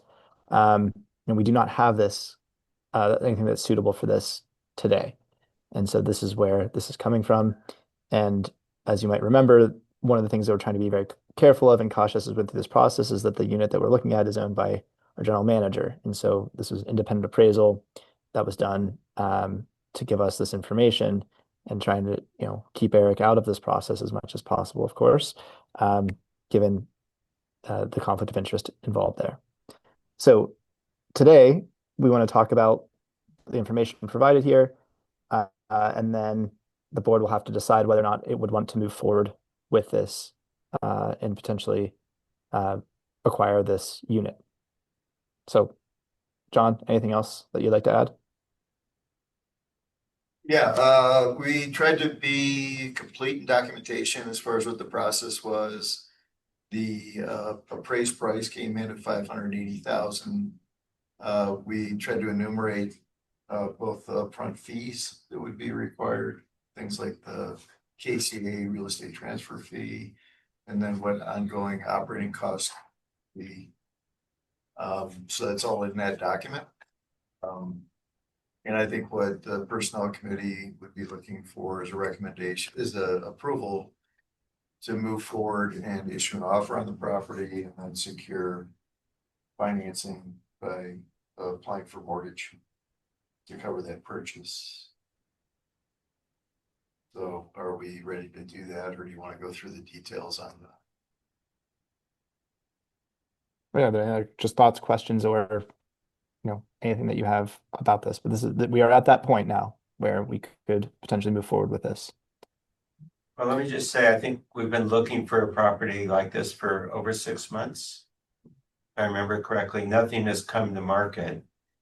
So by acquiring this, it's within our price range. And, it's a chance to move forward. Eric is taking a risk that if he put it on the market, he might get more for it. And we're taking a risk that no one would want to buy it. And I think both of those risks are manageable. And so I appreciate the opportunity to do this as a private transaction. I think it's very beneficial for the district. Yeah, and we're avoiding what could be a 6% real estate commission. So that benefit should be split 50-50 between buyer and seller. Agreed. To mitigate it, that offsets some of the risk of the market pricing being based on an appraisal. I support this and thanks for the work. Just for information, whom do we envision living in this housing? It's for one family, or is it multiple employees, or? We do have one employee who has applied for family housing. Yeah, I didn't need to ask names, I'm sorry. Huh? I didn't mean to ask for. No, you names. didn't ask. That's no, you didn't. We do have an employee. Brandy established a wait list when the employee indicated interest about a year ago. And it's appropriate for a family, and that person would pay rent or no rent to be part of. Yeah, so that was the other part, I think that. So right now, all employees pay rent, but they also get a housing stipend. Every employee gets the same housing stipend of $480. A single bedroom in a double unit is $480 in rent. It's a wash. They pay utilities. A single employee in a single unit pays a higher rent. And $720, Terry? 740. I know it's in here somewhere. I just forgot off the top of my head. 740. Thank you, right there. 740. The personnel committee would need to establish the rent for employee housing, because obviously we know what a 2-bedroom here goes for with 2 renters. So they need to establish a rent on parity with what we currently do. So that's one of the recommendations from Bob and John, is that personnel figures out what they want to set rent. Doug and John. Sorry, Doug and John. You're not here. You're not sitting in your seat. You're confusing me. Sorry. But yeah, there's the last bullet point there, is the creation of adoption of family housing policies. Again, I'm ready to vote for this. Eric, does this change your ability in a need like a winter snowstorm to be up here? What will your options be when you need to be up here? No good studios have come up for me yet, so I see. Keeping a weather eye out, because my kids were all on, they skied in high school. So they were here all weekend. They skied on jets. They're all in. One's graduated now. I'm a grandpa as of Tuesday, so they're all. So life's changing. So yes. You said you're grandfather. So anyway, so I'm looking to find something suitable. I do not want a first-story Meadows street side.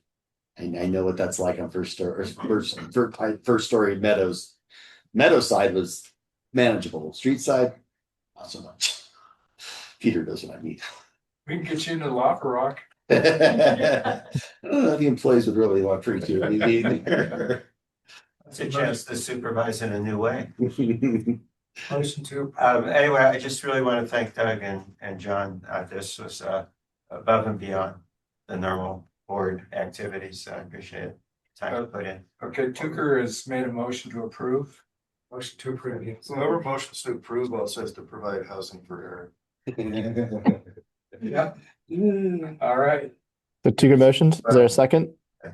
Yeah, it was, didn't you just second it? No, he just suggested that Chris provide housing. Oh, Dornberg, I'll second it. Okay, there we go. Okay, Dornberg seconds. Roll call vote, please, Peter. Okay, Mitter Rotunda, Aye. Epstein, Aye. Schroeder, Aye. Tucker, Aye. Dornberg, aye. Another unanimous vote. Hey Doug, I'm Great. noticing you're a little laggy, so I might recommend you turn off your video and see if that helps. Okay. Sorry, you're not coming through laggy at all. You're actually coming through clearly. So I apologize. Let me try That's that. okay. I just want to make sure you catch everything timely. I appreciate that. Okay. Great. So now let's move on to agenda item 9K. And I would say, you know, John, it was great working with you on that project. So thank you for all the work you did on that. 9K is the next Kirkwood Meadows Public Utility General Election. So Eric. Sure. So this is, we do this every 2 years. The resolution and all the requirements are, as you can see in the letter from Teola, which is towards the end of the packet. She basically tells us what to do, and we do it exactly as she says, because we want her to be happy and take good care of us. And so there were a couple of questions that had to be answered. They're answered every year. So in the staff report, they're identified. Do we want to allow 200 or 400 words? We've always gone with 200, and that's also mirrors the county clerk's recommendation, TL's recommendation. And who pays the candidate statement costs? Again, we've always required the candidate to pay for their own statements. And then we have to say what happens in the event of a tie. And so it's always been the GM drawing straws. And other than that, it's pretty standard. Yeah. Okay. Thanks, Eric. Any questions on this? Is running this election a significant cost to us? Do we pay up? Terry might maybe correct me if I'm wrong. I want to say it's about 8,000 every time we do it, so not significant. Does that sound good? I don't know. That's my recollection. It's always been in that range. Yeah. Oh, you look, okay. Yeah. No. Oh. Great. Just a little shoot. We need to print this out and sign it because I need to get it to Teola after today, before July 1st. So Oh, you can sign it today. sign it today. So I'll have Bob as vice president sign it, and then you as secretary sign it. Okay. But other than that, I'm happy to answer any questions, but really it's Teal's domain. I just do what she tells me, and she's always very helpful. So How do we announce to the community that, just a reminder that elections are up, so people even think about whether they put their hat in the ring? I don't know that we ever have. I mean, maybe we could do a newsletter article. Newsletter That's is right. what we can do. That's what I remember. And it's on the website Yeah. and Yeah. and newsletter. Okay. Because we post how do you apply if you want to be a candidate. The word gets out pretty quickly. Oh, it's gonna be a surprise. Yeah. It'll be a surprise. So All right. at least not after position. Yeah. Yeah. All right. Is there any other questions on this? Imagine you need us to have a motion on this, Eric. Yes, we need a motion to adopt resolution 25-02. And well, we need two motions. One, to accept the recommendation from Teola and staff on the conditions, so ballot statement, length and costs. That'd be the first motion, and the second motion would be to adopt the resolution 2502. I guess you could do it all in one motion, quite frankly. Dornberg still moved. Seconds. Okay. Any other discussion? Otherwise, roll call vote, please. Epstein, Aye. Schroeder, Aye. Tucker, Aye. Dornberg, aye. Make sure Doug voted. I need a vote too, and I will say aye. Oh, Okay. All right. Excellent. So we're done with And agenda item for 12 9. years, We'll that's move the on to first error I've ever seen you make. Really? All right, let's move on to agenda item 10, major project updates. Eric. Major project updates. Really nothing's changed from last month. Again, these are now reflect the master plans. Which reminds me, I need to delete the water master plan because you guys just adopted it, so that can come off our list. We can And these are also calendar years, right? remove number 4 at the bottom, I Yes. believe now. Say again, Doug? We can remove number 4 on the bottom of the notes. Yes. Well, yes, we can. Thank you, Doug. That's a good point. Hot dog. I get rid of one. I've accomplished one note in all these years. So yeah, so really nothing's changed. Happy to answer any questions on that. The status. Just point Okay. out that it suggests that the propane roofs will be finished by the end of the calendar year, and we talked earlier that that's unlikely.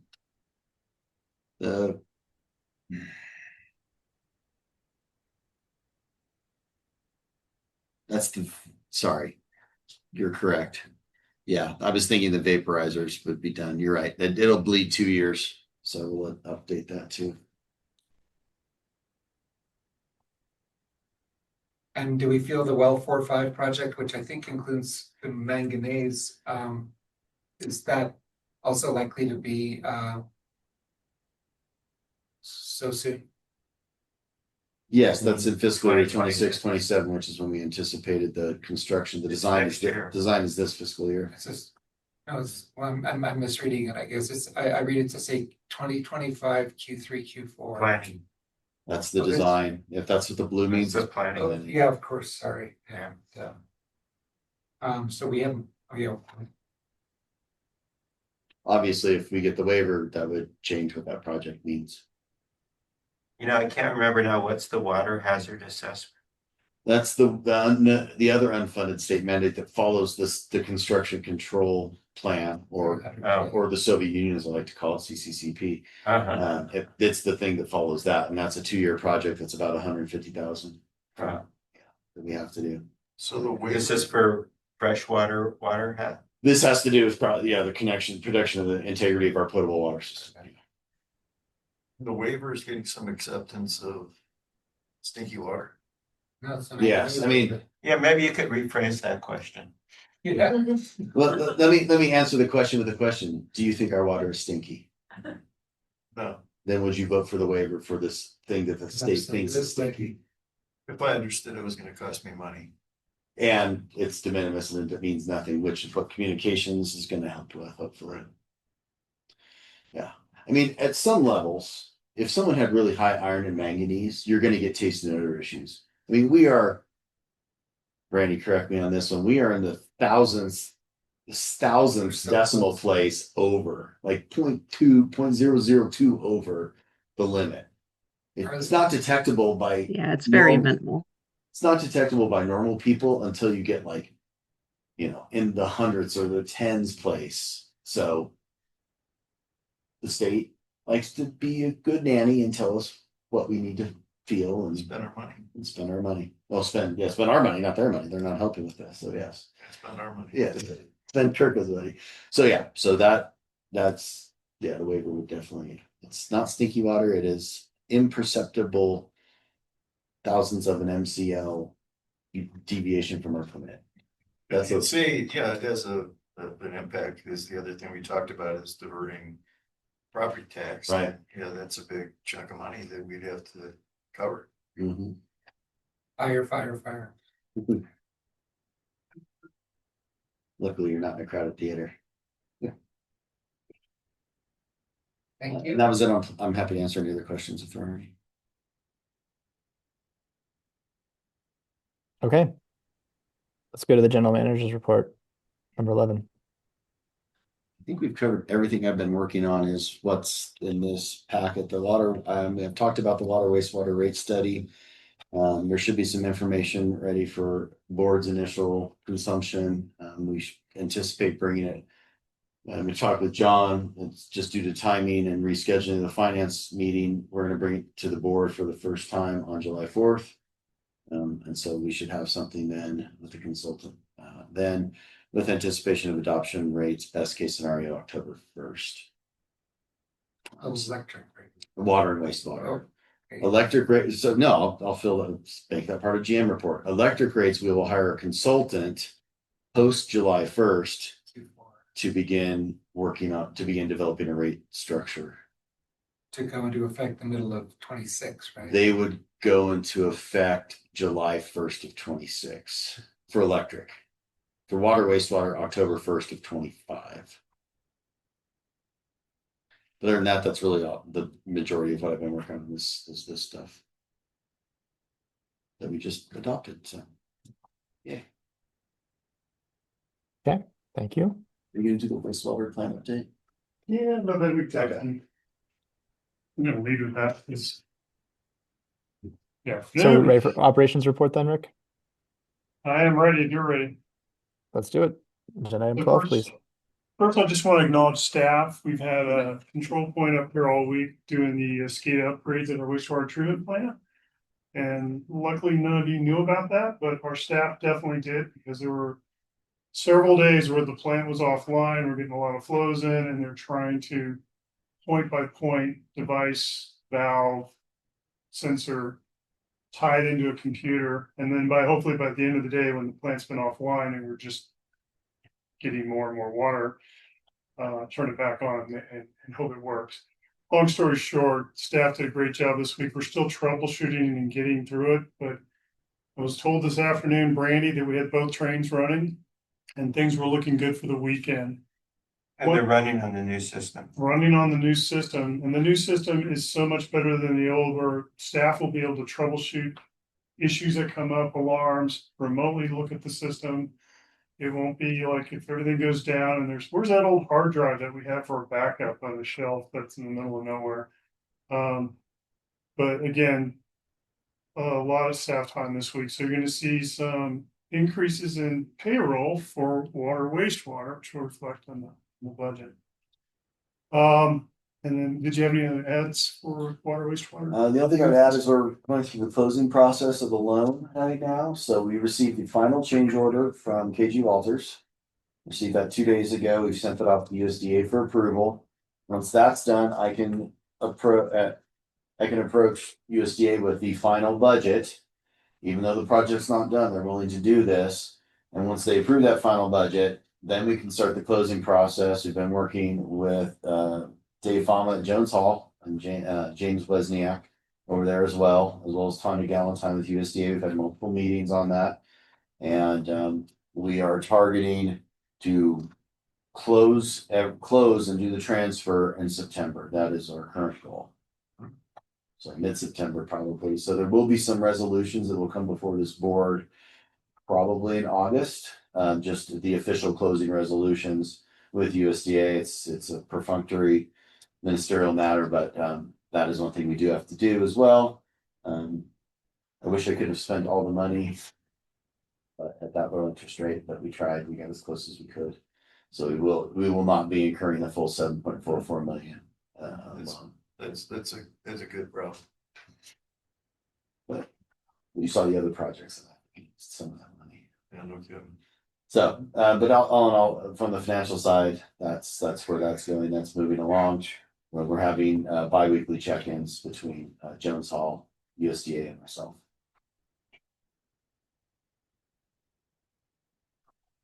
Any more questions on that one? Pleased to announce the playground is erected and in use now. And I was told there was the snowflower. It's in there. Oh, the red one. Yeah, the red one. Yeah. Lots of those. Oh, yeah. There's one that's coned off in the playground. So if you want to take a look at that. The green waste containers have also arrived, and we'll be swapping those out throughout the summer. It's currently full. Thank you. Yeah, staff's aware of that. And we've also talked to public about getting the annual community dumpster, 40-yard dumpster for miscellaneous waste. That should arrive hopefully toward the end of the month. It's not on site yet, but we know it's coming.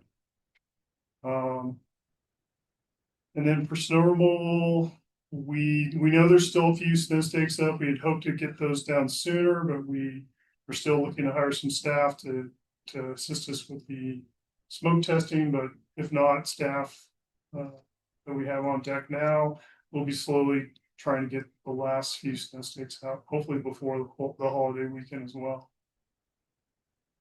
For fire, of course, there's the Kirkwood Summer Festival coming up on July 5th. It's between 4 and 7 p.m. And if you go to the district's website, there's a link that you can go to actually purchase tickets for the event. We're going to send out a community notice. I hope to send one out today, but we're working on some billing, so we'll probably get one out next week.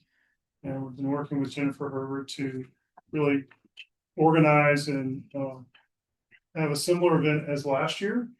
And thanks to Vail Resorts and the Epic Promise for the generous donation they give us every year. It's essentially going to be the same donation as last year, according to Ricky. But again, we're very grateful for that because it really allows us to have this event, which all proceeds go toward the fire department. And a couple other things for fire. I did talk to a consultant who does EMS training, and she's been working with Mountain County's our EMS authority to create a Title 22 first aid class, which is required for all volunteer fire departments, as well as first responders in the state of California.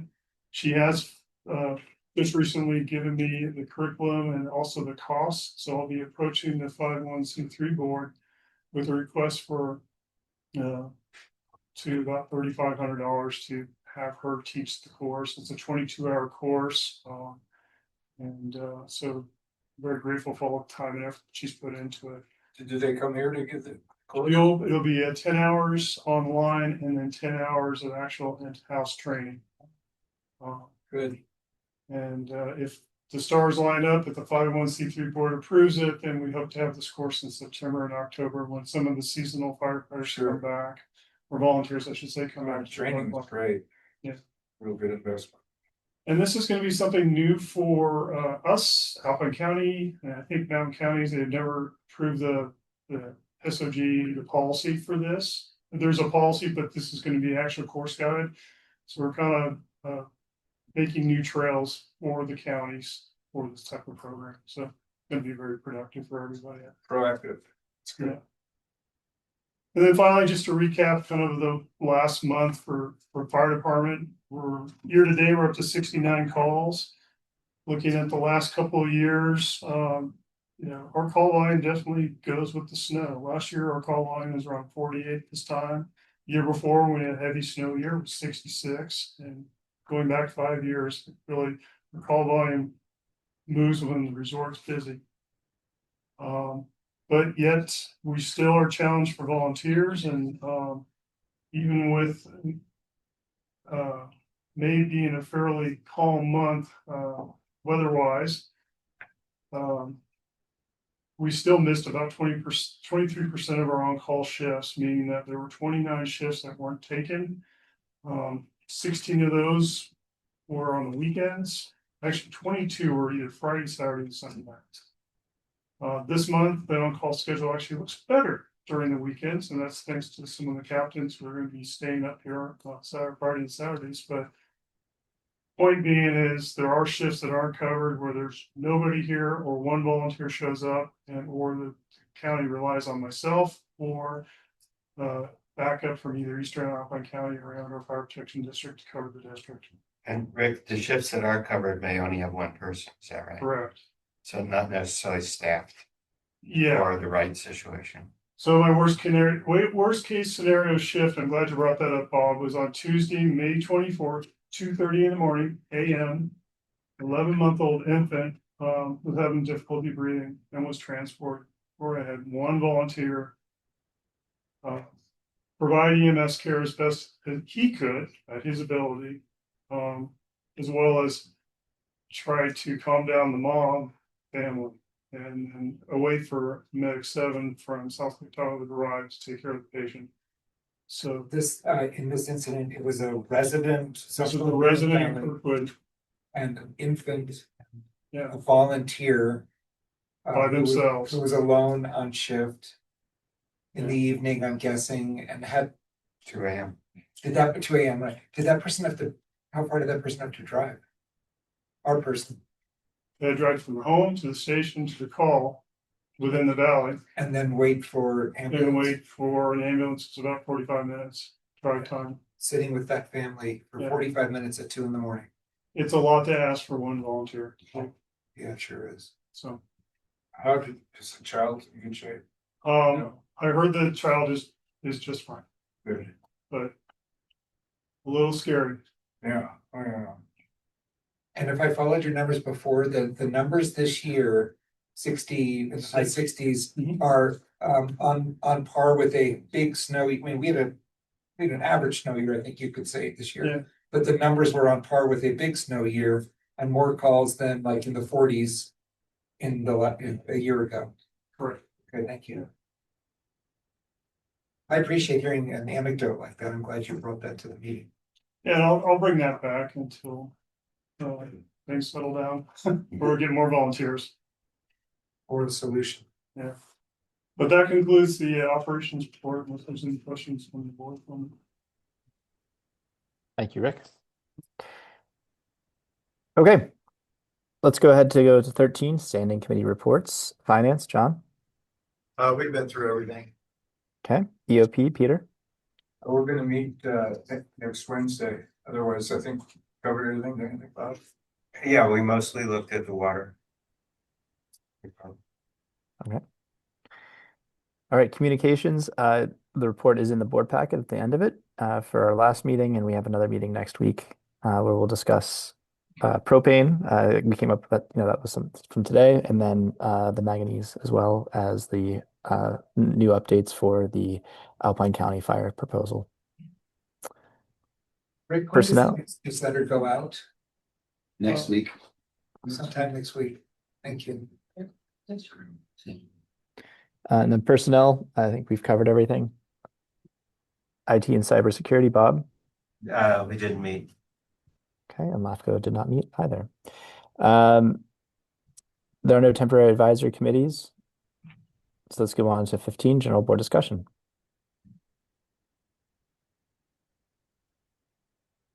Okay. I don't hear any discussion. All right, then let's go ahead and move to 16 and adjourn. The next board meeting, the regular scheduled board meeting for the KMPUD will be on Friday, July 4th, 2 p.m. I look forward to seeing you all then. In That's good. August is the meeting, there's a recess in August. Do we meet in August? Yes. Oh, we meet Unless there's no agenda items. Unless there's no agenda and we cancel it, that we meet every month unless it's canceled. There's no monthly. Historically, we've missed either August or October, historically. Oh, I see. Thank you. Okay, well, we will adjourn. We'll see you all in July. Thanks, everyone. Sounds good.